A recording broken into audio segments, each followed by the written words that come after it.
இந்த மாதிரி ட்ராக்ஸ் கொடுக்க வருவாங்க. ஒரு நாள் எனக்கு நல்ல ஞாபகம் இருக்கு. ஒரு வெள்ளை வெள்ளை ஃபேன் செட் போட்டு வெள்ளை சேரி கட்டி ஒரு அக்காவும் ஒரு அண்ணனும் வந்தாங்க. இன்னைக்கு அவங்க எனக்கு போதகர்னு தெரியுது, அன்னைக்கு எனக்கு தெரியாது. அவங்க வந்து என்கிட்ட, நான் ஒரு கோயில் திண்டில் உட்காந்துருக்கிறேன், என்கிட்ட ட்ராக்ஸ் கொடுத்தாங்க. என்கிட்ட ட்ராக்ஸ் கொடுத்தோன்னையும் நான் அந்த ட்ராக்ஸை வாங்கி ஒன்றுமே செய்யலாம். அதாவது அவங்க எதையும் திருப்பிலாம் பார்க்கலாம், அப்படியே சுருட்டி மடித்து இப்படி ஓங்கி எரிஞ்சேன். இப்படி எரிஞ்ச உடனேயும் ஒரு ஒரு ஒரு கல்லில் தட்டி அந்த அக்காவுடைய காலில் பின்னாடி விழுந்துருச்சு. அவங்க என்னை இப்படி திரும்பி பார்த்து ஒரு சிரிப்பு சிரித்தாங்க. அந்த சிரிப்பு என்னை நொறுக்கிருச்சு. ஏன்னா தன் கணவர் கூட இருக்கிற அவரும் பார்த்து சிரிக்கிறாங்க. நான் யோசித்தேன், ஆனால் அன்னைக்கு எனக்கு அது நொறுக்கப்பட்டதை ரொம்ப யோசிக்கல, அப்படியே விட்டுட்டேன். ஆனால் அவருக்கு முகத்தில் ஒரு தேவ அன்பை நான் பார்த்தேன். அல்லேலூயா. இயேசுனாலே அந்த சபை, அந்த இயேசு அப்படிலாம் எங்களுக்கு பிடிக்காது. ஏன்னா எங்களுக்கு எப்படி கற்றுக் கொடுத்தாங்கன்னா, வெள்ளைக்காரன் சாமி, வெளிநாட்டுக்கார சாமி, இதெல்லாம் நம்ம ஊர் சாமி கிடையாது. நம்ம ஊர் சாமியெல்லாம் இவங்க இந்த சாமியை மாதிரி வம்பா அடிபட்டு சாகாது. நம்ம சாமியெல்லாம் கையில் அருவாள் வச்சுருக்கோம், அடித்து யார் வந்தாலும் வெட்டி கொண்டு வரும். நம்ம சாமியெல்லாம் பயங்கரமான தைரியமான ஆளுன்னு சொல்லி தான் எங்களுக்கு சொல்லி வளர்த்தாங்க. அப்படித்தான் ஏன்னா நல்லா புரிஞ்சுக்கணும், தேவன் இல்லைன்னா மாம்ச வெறி இருக்கும். ஜெயிக்கணும், அடிக்கணும், உதைக்கணும், அப்படியே நாம தான் எல்லாமே அப்படின்னு சொல்லிட்டு நெஞ்ச நிமித்தக்கூடிய அந்த தேவையற்ற எண்ணங்கள் இருக்கு. ஆனால் இப்போ கடவுளுக்குள்ள வந்த பிறகுதான் அடிக்கிறது வீரம் இல்லை, அடி வாங்குறதான் வீரம்னு கற்றுக்கிட்டேன். அல்லேலூயா, அல்லேலூயா. நான் சொல்றது உங்களுக்கு புரியுதுங்களா? அதாவது தன்னை எதிர்த்து பேசுறவனை திருப்பி எதிர்த்து பேசுறது வீரமோ மேன்மை அல்ல. எதிர்த்து பேசுற மனுஷனுக்கு முன்னாடி மறுபடி எதிர்த்து பேசாம அந்த இடத்துல அமைதியா போனா அங்கதான் தேவனுடைய வீரம் செயல்படுது. சொல்லுங்க அல்லேலூயா. அப்படி எங்களை சொல்லி வளர்த்தபடினால எனக்கு இந்த இயேசு சாமி அன்னைக்கு இதை தொழுது கொள்ளணும், இதை பின்பற்றணுங்கிற எந்த ஒரு எண்ணம் இருக்காது. அதை தாண்டி இப்படிலாம் பைபிளை தூக்கிட்டு போனால் எரிச்சல் வரும். புரிந்து கொள்ளுங்க, தேவனுடைய இன்னைக்கு ஏன் வந்து நாம் சில இடத்துல ட்ராக்ஸ் கொடுக்கும்போது ஏன் நம்மளை எதிர்க்கிறாங்க, ஏன் நம்மளை விரோதிக்கிறாங்கன்னா, விஷயம் அவங்க இல்லை, அவங்களுக்குள்ள தேவனற்ற ஒரு ஆவி இருக்கு. அல்லேலூயா, அல்லேலூயா. நீங்க யோசிச்சு பாருங்க, எங்க ஊர்ல இன்னைக்கும் சில ஆண்டவர் அறிஞ்சவங்க யாராச்சும் அந்த மாலை போட்டிருந்தாங்க, அவங்கள பார்த்தா சோத்திரம் சோத்திரம் சோத்திரம் சோத்திரன்னு போட்டு போவாங்க. ஏங்க நான் சொல்றேன், நான் மாலை போட்டிருக்கும் போது என்ன பார்த்து ஏசப்பா சோத்திரம் சோத்திரம் விலகி போயிருந்தா நான் இப்படி உள்ள வருவேன்? சொல்ல மாட்டீங்களே. அல்லேலூயா. அன்னைக்கு அவர் என்ன பார்த்து வெறுக்கல, அன்னைக்கு அவர் என்ன பார்த்து இது இவன் என்ன இப்படி இருக்கிறானேன்னு சொல்லல. அவர் என்னை பார்த்து அவர் மனதுருகினார். அல்லேலூயா.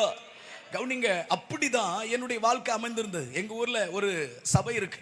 அந்த சபைக்கு முன்னாடி ஒரு பெரிய கிரவுண்ட் இருக்கும். அங்கதான் நாங்களாம் கிரிக்கெட்டு, பம்பரம், இந்த கோழிக்காலாம் விளாடுவோம்.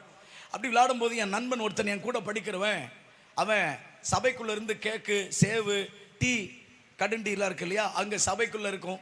அதை அவங்க மீட்டிங் நடக்கும்போது அதான் போட்டு தருவாங்க. அப்ப நாங்க வெளியில் விளாண்டுட்டு இருப்போம், அவன் கொண்டு வருவான் என் ஃப்ரெண்டு. உடனே அவன் சொல்லுவான், டேய் மஹிந்திரா, எங்க அப்பா உன்னை உள்ள கூப்பிடுறாரு அப்படின்னு அவன் சொல்லுவான். அந்த திலீப் குமார் சொல்லுவான். உடனே நான் சொல்லுவேன், செத்தாலும் சாவண்டா, சர்ச்சுக்குள்ள மட்டும் வரமாட்டேன். யாரை பார்த்து சர்ச்சுக்குள்ள கூப்பிடுறா, நாங்களாம் யார் தெரியுமா அப்படின்னு அவனை மிரட்டுவேன். உடனே அவன் அப்பாட்ட போய் அவன் சொல்லுவான், வரமாட்டேங்கான் அப்படின்னு சொல்லிட்டு சர்ச்சுக்குள்ள போக மாட்டேன். ஏன்னா ஆனால் அங்கிருந்து வரக்கூடிய டீயை குடிப்பேன், சேவை தும்பேன், கேக்க தும்பேன், எல்லாத்தையும் தும்பேன். ஆனால் உள்ள போக மாட்டேன். அப்போ இப்படிதான் ஆண்டவர்னால நல்ல கவடி. எங்க ஊர்ல வந்து இந்த படம் போடுவாங்க, சிலுவை படம் போடுவாங்க, ஸ்கிரீன் வச்சு போடுவாங்க. அந்த படம் போடுறதுக்குன்னு ஒரு டீம் வருவாங்க. அப்படி வரும்போதெல்லாம் நான் கூட 4 பசங்களை என்ன மாதிரி கொஞ்சம் மோசமாக அலைகிற பசங்களாம் கூப்பிட்டுட்டு அவங்கள கூப்பிட்டு கல் எடுத்துக்கிட்டு தூரத்துலேருந்து எறிவேன். அந்த ஸ்க்ரீன்லேயே டம்முன்னு எறிவேன். அந்த ஸ்க்ரீனில் எரிஞ்சு ஓட்ட விடுற அளவுக்கு எரிஞ்சிட்டு ஓடிடுறது. அதுதான் வேலி மரவில் இருந்துட்டு ஒழிஞ்சிட்டு. ஏன்னா எனக்குள்ள தேவன் இல்லை, என்னுடைய இருதயத்தில் பிரபஞ்சத்தின் தேவன் குடியிருந்தான். அதனால தெய்வத்தையும் தெய்வத்தினுடைய ஜனத்தையும் எதிர்க்கக்கூடிய எரிச்சலின் ஆவி எனக்குள்ள இருந்தது. அதனால அவர்கள் செய்யற எதையுமே நான் ஏற்றுக்கொள்ளல. அதுல என்ன இருக்குன்னு யோசிச்சது கூட கிடையாது. இது ஏன் இப்படி பண்றாங்க நான் ரொம்ப யோசிச்சிருக்கேன். எப்படி தெரியுமா? இவங்களுக்கு வேற வேலையே இல்லையா? எப்ப பார்த்தாலும் தெருவா ட்ராக்ஸ் தூக்கிட்டே அலைகிறாங்களே, இப்ப பார்த்தாலும் எப்படியாவது கொட்டடிச்சுட்டே அலைகிறாங்களே, எதையாவது ஒன்று பேசிட்டே அலை, இவங்களுக்கு எல்லாம் வேலை இல்லையான்னு நினைச்ச நாட்கள் உண்டு. அவ்வளவு தூரம் ஏன் இப்படி செய்யறாங்கன்னு சொல்லி யோசிச்சு இப்படி கிறிஸ்துக்கு விரோதமாய் சிந்திச்ச பாதையில் நடந்தவனா நீங்க எல்லா இறக்கத்தோடும் சொல்லுவேன். இது ஒரு பக்கம் விக்கிரகம், ஒரு பக்கம் இயேசுவை எதிர்க்கக்கூடிய ஒரு வாழ்க்கை, ஒரு பக்கம் என் வாழ்க்கையில் அவலட்சணமான பாவங்கள். பாவத்துக்கு அளவே இல்லை. தேவன் இல்லாத ஒரு மனுஷனை எப்படி நம்ம ஆண்டவர் ஒருத்தரை நல்லா ஒர்ஷிப் பண்ணக்கூடிய நல்ல கிருபையை கொடுத்து, ஒருத்தருக்கு நல்ல பிரசங்கக்கூடிய கிருபை கொடுத்து, ஒருத்தர் நல்லா ஜெபிக்கக்கூடிய கிருபை கொடுத்து, எப்படி ஆண்டவர் ஒவ்வொருத்தரையும் ஒவ்வொரு வித்தியாசமா பயன்படுத்துறாரோ, பிசாசும் அதே மாதிரி தான் ஒருத்தங்களை நல்ல பாவத்திலே அசுத்தத்திலே கொண்டு வந்து, இச்சையான பாவத்தில் ஒருத்தவங்களை குடிக்க வச்சு, ஒருத்தவங்களை மற்றவங்களை அடிக்க வச்சு, கொலை செய்ய வச்சு, அவனுடைய அழைப்பை சிலவருக்கு கொடுக்குறான். நல்லா புரிந்து கொள்ளுங்க. 25 வயசு எனக்கு விவரம் தெரிஞ்ச நாட்கள் வரைக்கும் என்னுடைய வாழ்க்கையில் உண்மை இல்லை. எங்கள் ஊரில் இரும்பு பட்டறை இருக்கும். அந்த இரும்பு பட்டறையில் நைட்டு எல்லாரும் தூங்கின பிறகு 12:30 மணிக்கு பிறகு எந்திரிச்சு அந்த இரும்பு பட்டறையில் உள்ளே போய் அங்கே இருக்கக்கூடிய சுத்தியல், அங்கே இருக்கக்கூடிய ஃப்ளோயர், அதாவது இப்போ அந்த ஃப்ளோயர் இல்லை, முன்னாடி இந்த ஃப்ளோயரை சுற்றி தான் உளியை நல்லா அனல் ஊட்டி அந்த உளியை தட்டுவாங்க. உளியை தட்டி கல் உடைக்கிறது கொண்டு போவாங்க. அந்த ஃப்ளோயரு கம்பி எல்லாத்தையும் நைட்டெல்லாம் திருடி எங்கள் ஊர் பக்கத்தில் பின்னாடி, உங்கள் ஊரில் விலைம்பாங்கல்ல, காடு தோட்டம் இருக்குல்ல, விலையா தம்பி சொன்னார் மல்கி, அது விலை அந்த தோட்டத்துக்குள்ளே போயிட்டு ஒவ்வொரு வேலி செடி, மஞ்சனத்தி செடி அப்படின்னு சொல்லி எல்லா இடத்துலையும் அந்த தூருக்கு கீழே புதைச்சி வச்சுட்டு அந்த வாரத்தில் முழுவதும் திங்கக்கிழமைக்கு 3ஆம் நம்பரில் போய் அந்த சுத்தியில் எடுத்துட்டு வா, புதன்கிழமைக்கு 4ஆம் நம்பரில் போய் அந்த புலையரை எடுத்துட்டு வான்னு சொல்லி, குடிக்கிறதுக்கு பணம் இல்லாதனால திருடி புதைச்சி வச்சு குடிக்கக்கூடிய அளவுக்கு என்னுடைய மனம் இருட்டாக இருந்தது. ஏன் உங்களுக்கு சொல்றேன்னா, தேவன் இல்லாத ஒரு மனுஷனுடைய சிந்தனை எவ்வளவு இருளாக இருக்கிறது. நான் 25 வயசு வரைக்கும் இருந்த நாட்களையும் 26வது வயசுக்குள்ள என் ஆண்டவர் அவருடைய ரட்சணியம், அவருடைய சுவிசேஷத்தின் வெளிச்சம் என் இருதயத்தில் வந்தபோது எனக்குள் ஏற்பட்ட மாற்றங்களையும் நான் ஒவ்வொரு நாளும் அனுபவிச்சு களி கூர்ந்து கொண்டிருக்கிறேன். அல்லேலூயா. ஒரு பக்கம் திருட்டு, ஒரு பக்கம் இச்சையான பாவங்கள், ஒரு பக்கம் போதை. அப்படிங்க ஒரு நாள் என்னுடைய நண்பன், பல காரியம் இருக்கு, ஆனால் ஒன்று சொல்கிறேன். என் நண்பன் லட்சுமணனும் எனக்கு தெரிஞ்ச ஒரு அண்ணன், எங்கள் ஊர்லெல்லாம் மிலிட்ரிக்காரங்க லீவுக்கு வந்தாங்கன்னா எங்களுக்கு பயங்கர ஹாப்பியாக இருக்கும். ஏன்னா அவங்க இனாமா சரக்கு கொண்டு வருவாங்க, இனாமா மதுபானம் கொண்டு வருவாங்க. அன்னைக்கெல்லாம் காசு யார்ட்டையும் 10 ரூபாயா கையேந்தி இருக்கிற பாட்டிலெல்லாம் சேர்த்து வச்சு அந்த பாட்டில் கடையில் போட்டு குடிக்க வேண்டிய நிலைமை இல்லை. அன்னைக்கெல்லாம் மிலிட்ரிக்காரங்க வந்தாங்கன்னா ரொம்ப ஹாப்பியாக இருக்கும். அவங்க வீட்டில் வாசல்லே காத்து கிடக்கிறது, நைட்டே போய் அவங்கள போய் பிக்கப் பண்ண போகிறது. அந்த அளவுக்கு மிலிட்ரிக்காரங்க மேலே ரொம்ப அன்பு. ஏன்னா அவங்க இனாமா கொண்டுருவாங்க. அப்படி ஒரு அண்ணன் ஒரு நாள் ஃபுல்லாக கொண்டு வந்தார். அப்போ நைட்டு ஒரு தோட்டத்துக்குள்ளே போயிட்டு குடிக்க போனால் நைட்டு 11 மணி ஆயிடுச்சு. ஃபுல்லாக மதுபானத்தை அருந்திட்டு அங்கேருந்து புறப்பட்டு வரும்போது 2 பேர் முன்னாடி போகிறாங்க, நான் பின்னாடி என்னுடைய வாகனத்தில் வந்துட்டுருக்கிறேன். கொஞ்ச நேரத்தில் முன்னாடி போனவங்க என்னை காணாமன்னு திரும்பி வராங்க. வந்து பார்த்தா நான் ஒரு பெரிய ஓடை, அந்த ஓடையில் வேலி முள், இழந்த முள்ளெல்லாம் இருக்குது, அதுக்குள்ளே விழுந்து கிடக்கிறேன். உள்ள முகமெல்லாம் இழந்த முள் பார்த்துருக்கீங்களா, கொடுக்கு முள் இருக்கும், அந்த இழந்த முள்ளாம் முகத்தில் முதுகில் எல்லாத்துலேயும் குத்தி அந்த வேலிக்குள்ளே கிடக்கிறேன். என் நண்பன் லட்சுமணன் அவன் என்னை தூக்கிட்டு என்னை கொண்டு வரான். என்னை கொண்டு வந்து எங்கள் அப்பா அப்போ தான் தூங்க ஆயத்தமாயிட்டு இருக்கிறாரு. எங்கள் அப்பா படுக்கிறதுக்கு ஆயத்தமாகும்போது இவன் வந்து என்னை வீட்டு முன்னாடி போட்டுட்டு போகிறான். அவன் போகிற வரைக்கும் எங்கள் அப்பா அமைதியாகவே இருந்தார். அவன் அந்த கிராஸ் பண்ண உடனேயும் எங்கள் அப்பா என்னை தொடையிலே ஓங்கி மிதிச்சுட்டு எங்கள் வீட்டு கதவை தட்டினோடனே எங்கள் அம்மா வெளியே இருந்துச்சு வந்தாங்க.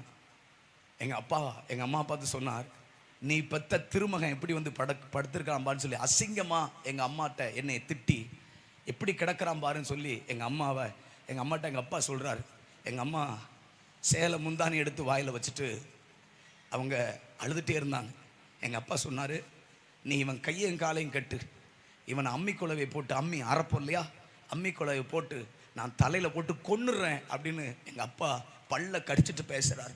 அப்போது எங்கள் அம்மா சொல்கிறாங்க, உமக்கெல்லாம் அறிவு இல்லையா, இவன் சின்ன பிள்ளையிலேயே 2 காலு விளங்காது, எனக்கு விவரம் தெரிய என் கண்ணு மஞ்சக்காமலம் பூத்து போச்சு. எங்கள் அம்மா எனக்கு முட்டை அவிச்சு இளநீ இதெல்லாம் கொடுப்பாங்க, வச்சாங்கன்னா தலாவுவேன், அப்படியே கண்ணு தெரியாது எனக்கு. சாயந்தரம் 6 மணிக்கு மேலே மஞ்சக்காமலை கண்ணு தெரியாது. எனக்கு விவரம் தெரிய எனக்கு நடந்திருக்கு. அப்போ எங்கள் அம்மா சொல்கிறாங்க, காலு விளங்காமல் கண்ணு தெரியாமல் கிடந்தான். அப்படி சாக கிடந்த பிள்ளைய பக்கத்து வீட்டுக்காரங்க சொந்தக்காரங்கிட்டெல்லாம் கடனை வாங்கி அன்னைக்கு இவன் ஆஸ்பத்திரியாக தூக்கிட்டு போய் காப்பாற்றி இன்னைக்கு முழுத்த மனுஷனாக வளர்த்துருக்குறோமே.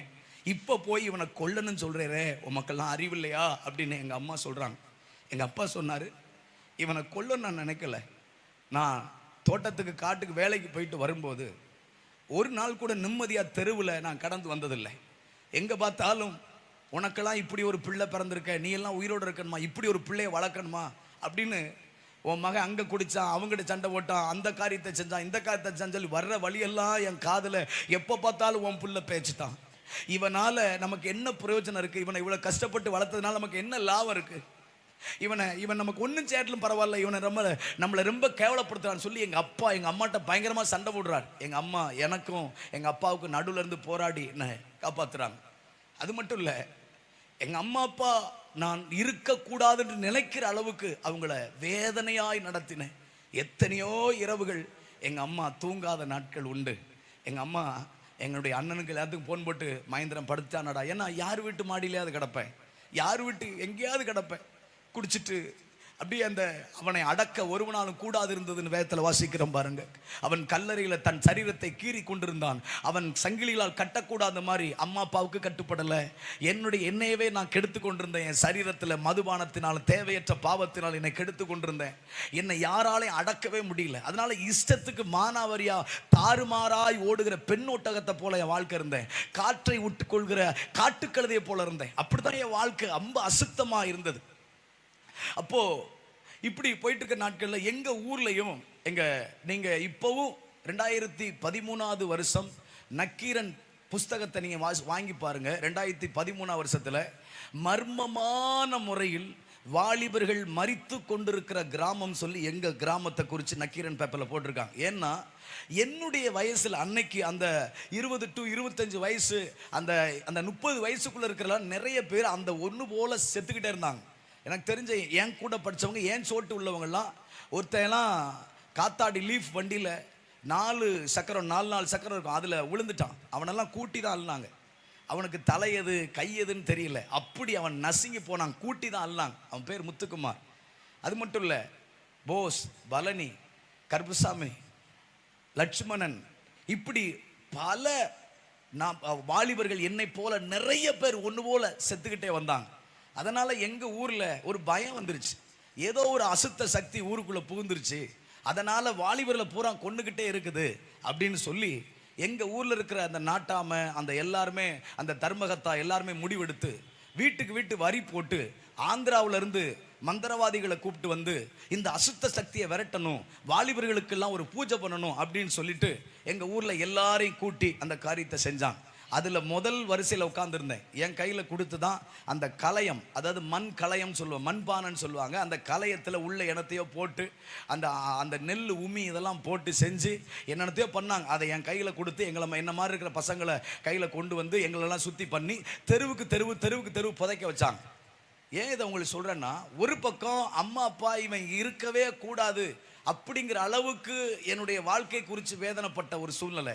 ஒரு பக்கம் ஊருக்குள்ள அடுத்து மகேந்திரன் தான் சாவான், மகேந்திரன் தான் இல்லாம போவான், இவன் ஆடுற ஆட்டத்துக்கு இவன் இருக்கவே கூடாது அப்படிங்கிற மாதிரி அளவுக்கு அவங்களுக்கும் இந்த வாலிபர் மறித்து கொண்டிருக்கிறதுனால அடுத்து இவன் தான் சாவாங்கிற அளவுக்கு போயிடுச்சு. அது மட்டும் இல்லை, 5வது வருஷம் சபரிமலைக்கு மாலை போட்டு அப்படியே ஈர துண்டோட கட்டிட்டு அந்த கோயிலில் போய் இருமுடியெல்லாம் கட்டிட்டு வீட்டுக்கு போகிறேன். அதாவது இருமுடி கட்டதுக்காக எல்லாத்தையும் ஜாமான் எடுக்க வீட்டுக்கு போகிறேன். அப்போது ஈர துண்டோட இருக்கும்போது மாடியிலேருந்து எங்கள் சொந்தக்காரங்க அப்படி பார்க்குறாங்க. அப்படி பார்த்துட்டு அவங்க இன்னைக்கு எனக்கு ஏன் இருக்கு, அவங்க அப்படி நெஞ்சை இப்படி தடவிட்டு இவன் மேலே போகிறவன் கீழே வரக்கூடாதுன்னாங்க. நம்ம ஊரில் நெஞ்சை தடவைன்னு என்ன அர்த்தம் தெரியுமா? அதோட ஒளிஞ்சு போட்டுன்னு அர்த்தம். எங்கள் ஊரில் சொடக்கு போடுவாங்க, பார்த்துருக்கீங்களா? உங்களுக்கு தெரியாதோ? காலையில் இந்த உங்கள்கிட்ட மண்டவல்லன்னு சொன்னல, அது என்ன மண்டவல்லன்னா தெரியாதுன்னு நினைக்கிறேன். மல்கே சொன்னார், மண்டவல்லன்னா வெல்லம். ஏங்க உங்கள் லாங்குவேஜுக்கு என் லாங்குவேஜுக்கு கொஞ்சம் ரொம்ப இல்லை, லைட்டாக. அதனால் வெல்லம், மண்டவல்லன்னு சொல்லுவோம் இல்லையா, வெல்லம், அச்சு வெல்லம், சக்கரை அல்லேலூயா, சக்கரை சொல்லுங்க. அப்போது அதுதான் எங்கள் அம்மா திருச்செந்தூரில் என் அளவுக்கு என்னுடைய வெயிட்டுக்கு தக்க எங்கள் அம்மா திருச்செந்தூரில் ஒரு பக்கம் ஒரு தராசில் மகேந்திரன், ஒரு தராசில் சக்கரை, இந்த ரெண்டையும் வச்சு விற்று கொடுத்து வாங்கினாங்க. ஏன்னா அன்னைக்கு எனக்கு பல நோய் இருந்ததுனால. இது ஏன் சொல்ல வரேன்னா, சில மொழிகள் உங்களுக்கு எனக்கும் கொஞ்சம் ரொம்ப இல்லை. அப்போது அந்த ஊருக்குள்ளே அப்படி எதை சொல்லிட்டு இருந்தேன், ஈரத்துண்டு, கரெக்ட். ஈரத்துண்டை கட்டிட்டு இப்படி இப்படி போகிறேன். அவங்க சொல்கிறாங்க, இப்படி நெஞ்சை தடையிட்டு, இவன் போகிறவன் மேலே மேலே சபரிமலைக்கு மேலே போகிறவன் திரும்ப வரவே கூடாது. ஏன் இதை சொல்கிறேன்னா, ஒரு பக்கம் எங்கள் அம்மா அப்பாவுக்கு பிடிக்கலை, ஒரு பக்கம் ஊருக்குள்ளே அடுத்து இவன் தான் சாவாங்கிற ஒரு சூழ்நிலை, ஒரு பக்கம் சொந்தக்காரங்களுக்கும் பிடிக்கல. ஏன்னா நான் நடக்க இப்படி என் வாழ்க்கை மோசமாக போச்சு. அது மட்டும் இல்லை, நான் கர்த்தருக்கு முன்னாடி சொல்கிறேன், என் லைஃப்பில் மறைக்கப்பட்ட சில காரியங்கள், அரசாங்கத்துக்கு விரோதமாக, சட்டத்துக்கு விரோதமாக நிறைய காரியங்களை செய்தேன். என்னை அவ்வளோ அலக்கழிச்சான் பிசாசு, தாறுமாறாக ஓட வச்சான். கோயில் கலையங்களை திருடுறது, தேவையற்ற காரியங்களை செய்கிறது, இல்லாத அவலட்சணமான காரியங்களை செய்கிறது, எல்லாவற்றையும் செய்ய வைத்து என் வாழ்க்கையை பயங்கரமாக கெடுத்துட்டான். அப்போது 2013 வருஷம், கவனிங்க, 4வது வருஷம் சபரிமலைக்கு மாலை போட்டுட்டு முடிச்சுட்டு வீட்டுக்கு வர்றேன். அந்த ஜனவரி, அந்த பிப்ரவரி நாட்களில் ஊருக்குள்ளே ஒரு தப்பு பண்ணிட்டேன். ஒருத்தவங்களுக்கு விரோதமாக ஒரு காரியத்தை செஞ்சுட்டேன். அவங்க அன்றைக்கு இரவு என்னை அடிப்பதற்காக 4-5 பேர் சேர்ந்து வர்றாங்க. அப்படி வரும்போது நானும் அவர்களை விரோதித்து சில ஆயுதங்கள்லாம் எடுத்து துரத்துறேன். அவங்க என்னை நேராக ஓடி போய் பக்கத்தில் இருக்கிற போலீஸ் ஸ்டேஷனில் போயிட்டு என் மேலே கம்ப்ளைண்ட் கொடுத்துட்டாங்க. கவனிங்க, ஸ்டேஷனுக்கு போயிட்டு வராங்க. நான் துரத்துனேன், பயந்து வீட்டுக்குள்ளே ஒளிஞ்சிட்டாங்க. எப்படி வர்றதுக்குள்ளே நைட்டு இவங்களை ஏதாச்சும் பண்ணணும்னு சொல்லி நானும் எங்கள் அண்ணன் எல்லாம் சேர்த்து இருக்கிற வெறித்தனமாக இவங்க நேராக போய் சுமோவில் ஒரு 4-5 போலீஸை கூப்பிட்டு வந்துட்டாங்க. வந்து பார்த்தா எங்களை லைட் அடிக்கிறாங்க, சுமோவில் லைட் அடிக்குது. பார்த்தா யாருன்னு பார்த்தா போலீஸ். உடனே பயந்து ஓடுறேன். நானும் அவங்க எல்லாம் ஓடி பைக்கை ஒரு வீட்டில் விட்டுட்டு ஒரு காட்டுக்குள்ளே, ஒரு மக்காச்சோலை தோட்டத்துக்குள்ளே ஓடிட்டேன். அப்போது அன்றைக்கு நான் இந்த ஊர்காவல் படை என்கிற ஒன்றில் வீட்டில் சும்மா இருந்ததுனால அந்த ஊர்காவல் படையில் சேர்ந்தேன். அப்போது எங்கள் ஊரில் இந்த கூட்டுறவு எலெக்ஷன் நடக்கும், சொசைட்டி எலெக்ஷன் சொல்லுவாங்க இல்லையா, கூட்டுறவு எலெக்ஷன். அந்த சொசைட்டி எலெக்ஷனில் ஒரு இரவு நானும் அன்றைக்கு இருந்த இன்ஸ்பெக்டர் மனோகர் என்கிற ஒருத்தர், அவரும் நானும் அந்த சொசைட்டி எலெக்ஷனுக்கு அன்னைக்கு நைட்டு டியூட்டி பார்த்தோம். இப்போது என்னுடைய கேஸ் போயிருக்கிறது அவர்கிட்ட தான். இப்போது இவர் தான் என்னை வந்து பிடிக்க வர்றார். வந்தால் நான் ஒரு தோட்டத்துக்குள்ளே நடக்கிறேன். அப்போ அவர் என் ஃபோனுக்கு அன்னைக்கு இந்த 110 அந்த ஃபோன், அன்னைக்கு அந்த பட்டன் ஃபோன் தான். அப்போ அவர் எனக்கு ஃபோன் அடிக்கிறார். ஃபோன் அடித்து, மகேந்திரா நீ எங்கே இருக்க, ஒழுங்காக வந்துரு, உன்னை பற்றி கம்ப்ளைண்ட் வந்திருக்கு, நான் தேடி வந்தால் நீங்கள் எல்லாம் ஓடுறீங்களான்னு சொல்லிட்டு என்னை சத்தம் போட்டு மிரட்டுறார். நான் சொல்கிறேன், சார் எங்கள் மேலாம் தப்பு இல்லை, அவன் எப்படி கம்பை தூக்கிட்டு வரலாம் அப்படி இப்படின்னு சொல்லி பேசுகிறேன், அதெல்லாம் பேசாத, ஸ்டேஷனுக்கு வா அப்படிங்கிறார். சார் அப்பெல்லாம் வர முடியாதுங்கிறேன். அவர் சொல்கிறாரு, நீ வெளியே வந்தபோது உங்கள் அப்பா உனக்காக வெளியே வந்தார், உங்கள் அப்பா அருவாளோடு வந்ததுனால உங்கள் அப்பா தூக்கி உள்ளே வச்சுருக்கோம், நீ வா அப்படிங்கிறார். எங்கள் அப்பா உள்ளே வச்சனையும் எனக்கு, நான் தோட்டத்திலிருந்து எனக்கு என்ன செய்யன்னு தெரில, உடனே கிளம்பி வர்றேன். எனக்காக வந்தவங்க எங்கள் அப்பா, எங்கள் அண்ணன், இன்னும் 2 தம்பிகள்லாம் எல்லாத்தையும் தூக்கிட்டு கொண்டு போயிட்டாங்க. இப்போது ஸ்டேஷன் போகிறேன். போனால் அவர் சொல்கிறாரு, மகேந்திரா நீ இன்னுமே இந்த காரியத்தை செய்ய மாட்டேன், அவங்களால உன்னால் அவங்களுக்கு எந்த பாதிப்பு வராதுன்னு எழுதி கொடுத்துட்டு போ. எங்கள் ஊரில் பச்சைமட்டை ராமசாமின்னு ஒருத்தர் இருந்தார். அவர் ஒரு ஏட்டு. அவர் தென்னை மட்டை இருக்கு இல்லையா, தென்னை மட்டை, இது பனை மட்டை இருக்கு இல்லையா, அந்த மட்டையை கொண்டு தான் அடிப்பார்.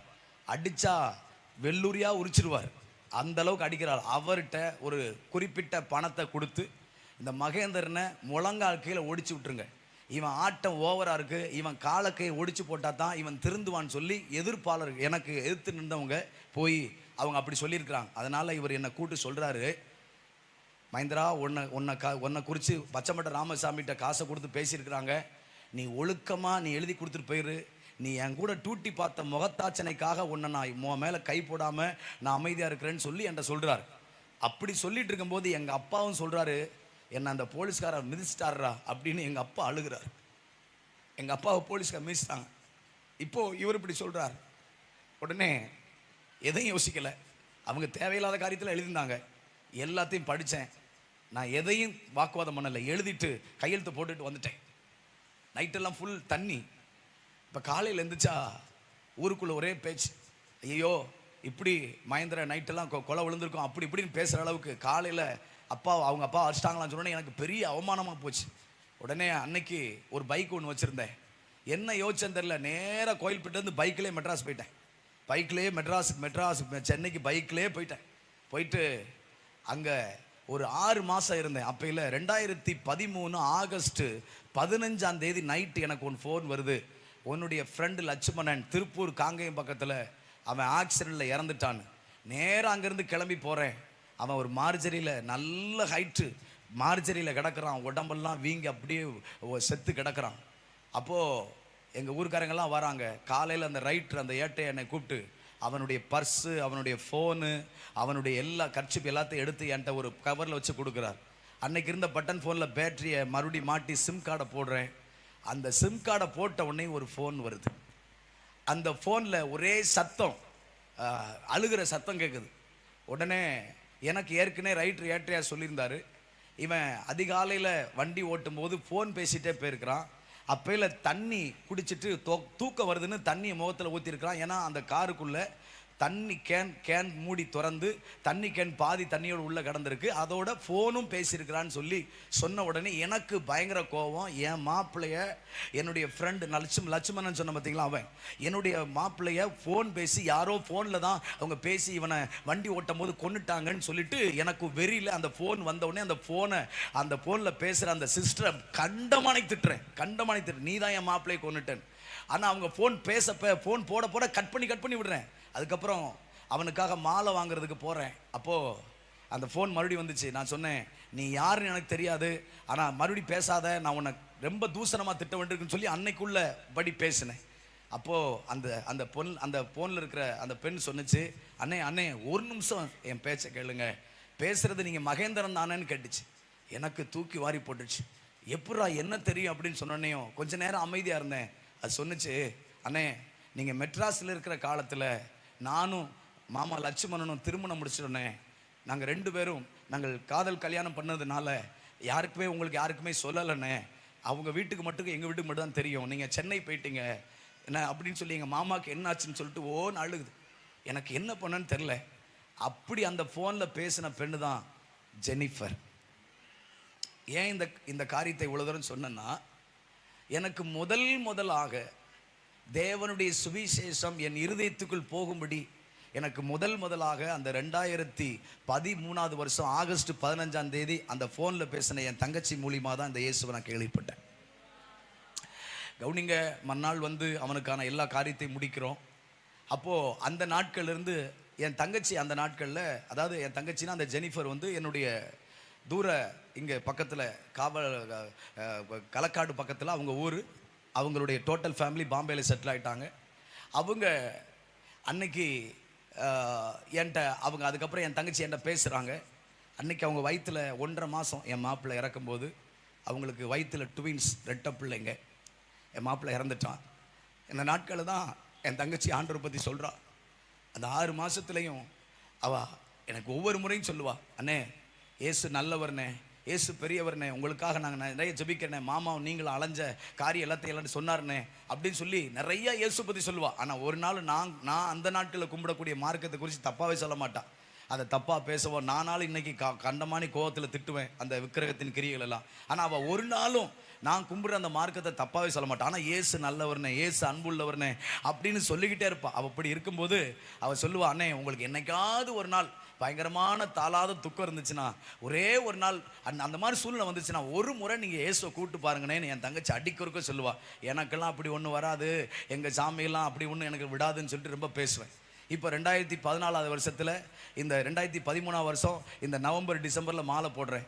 எப்போவுமே ஜோதி பார்க்க தான் போவேன். தைப்பொங்கல் சமயத்தில் ஜோதி பார்க்க தான் மேலே போவேன். அப்படி போகிற நாட்களில் என் தங்கச்சிக்கு 7வது மாதம் அவங்க இங்கே வச்சு பார்க்க முடியாதனால பாம்பேக்கு எங்கள் பெரியப்பா கூப்பிட்டு போகிறாங்க. எங்கள் தங்கச்சி மேலே இருக்கிறா, அங்கே பாம்பேயில் இருக்கிறா. அப்போது இப்போ நான் சபரிமலைக்கு மேலே போயிருக்கிறேன். மேலே போனால் எனக்கு ஒவ்வொரு முறையும் என் தங்கச்சி ஃபோன் அடிக்கிறா, அண்ணன் எங்கே இருக்கிறீங்க, வரிசையில் நிற்கிறேன், அண்ணன் எங்கே இருக்கீங்க, 18 படி ஏறிட்டேன்.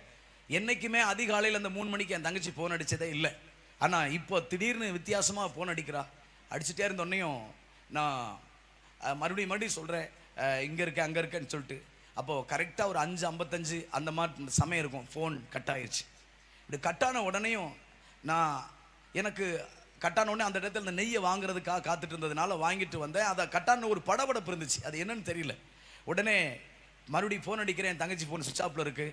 எங்கள் அக்கா எல்லாவங்களுக்கும் ஃபோன் அடிக்கிறேன், பார்த்தா ஒருத்தரும் ஃபோன் அடிக்கலை. அப்புறம் கடைசியில் எங்கள் அண்ணி ஒருத்தவங்க ஃபோன் எடுத்தா தூரத்தில் சத்தம், அழுகிற சத்தம் கேட்குது. என்னாச்சு என்னாச்சு என்னாச்சுன்னு கேட்குறேன். அப்போது அவங்க சொல்கிறாங்க, பாப்பாவுக்கு ட்வின்ஸ்னால வயிறு பெருசாக இருந்துச்சு. அப்போது அவள் வீட்டுக்குள்ளே நடந்து ஃபோன் பேசிகிட்டே இருக்கும்போது அந்த டைல்ஸ் வழுகி மல்லானைக்கு விழுந்து அந்த வீட்டுக்குள்ளே இருக்கிற படி பின்னாடி குத்திருச்சு. அந்த படி பின்னாடி குத்துனோன்னையும் மயக்கம் போட்டுட்டான்.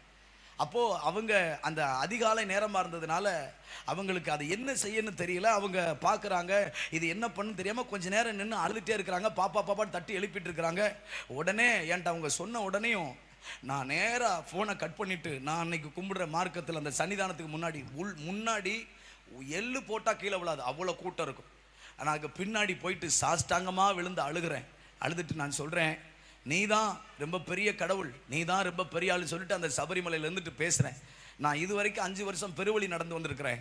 ஆனால் என் தங்கச்சியை மட்டும் நீ காப்பாற்றி கொடுத்துட்டேன்னா என் உயிர் இருக்கிற நாள் வரைக்கும் எங்கள் ஊரில் இருந்தே நடந்து வரேன்னு சொல்லிட்டு பொருத்தனை அடுக்கிறேன்.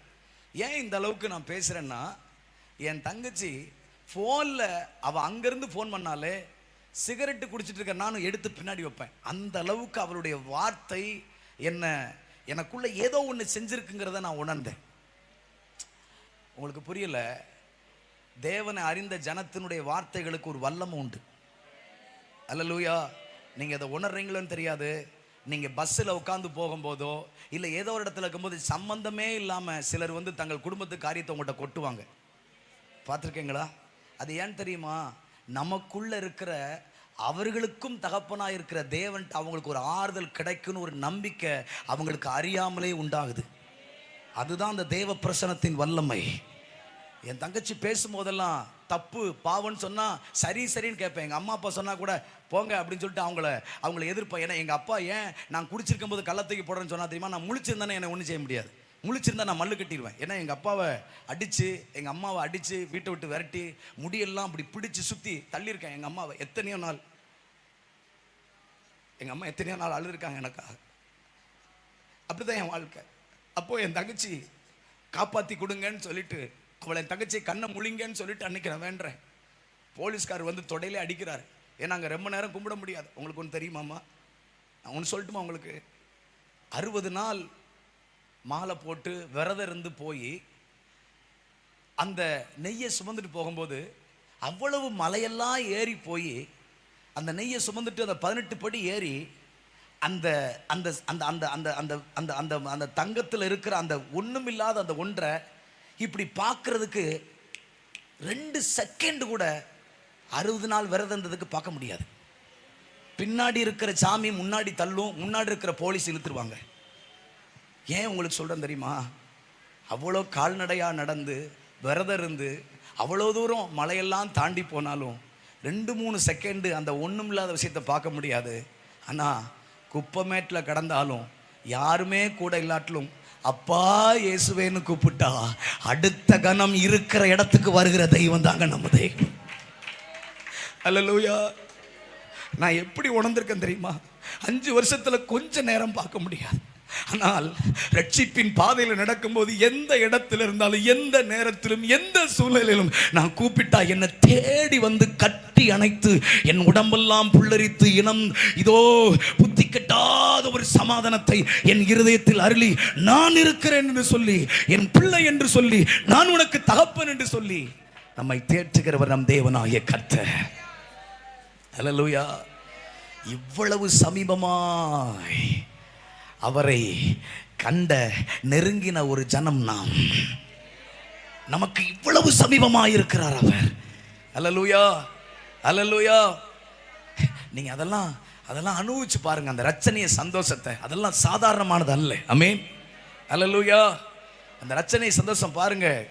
நான் அதை சொல்லனா எனக்கு அவ்வளோ ஆசை. ஏன்னா அன்னைக்கெல்லாம் ஒரு ஏஞ்சல் டிவியில் ஒரு பாட்டு ஓடிச்சுன்னா போதும், எல்லாத்தையும் தூக்கி தூர போட்டுட்டு அப்படியே கண்ணுக்குள்ள எறும்பு ஈ வந்தா கூட கண்ணை மூட மாட்டேன். உங்களுக்கு புரியலைங்க. அல்லேலூயா. ஏன்னா அதாவது ஒன்று புரிஞ்சுக்கோங்க, இந்த புதிதாய் கிறிஸ்துவுக்குள் பிறந்தவங்களுக்கு ரொம்ப அதிக பசி இருக்கும். சொல்லுங்க அல்லேலூயா. அப்போ அப்படி பசியோட அப்படி அந்த அளவுக்கு அது மேலே ரொம்ப ஆண்டவருடைய அந்த இறக்கங்களை எண்ணி இருக்கிறேன். இப்படி என் தங்கச்சி அவங்களுக்காக நான் வேண்டிட்டு கிடக்கிறேன். அப்போது மணி ஆகிட்டே இருக்குது. மறுபடியும் ஃபோன் அடிக்கிறேன். ஃபோன் அடித்தா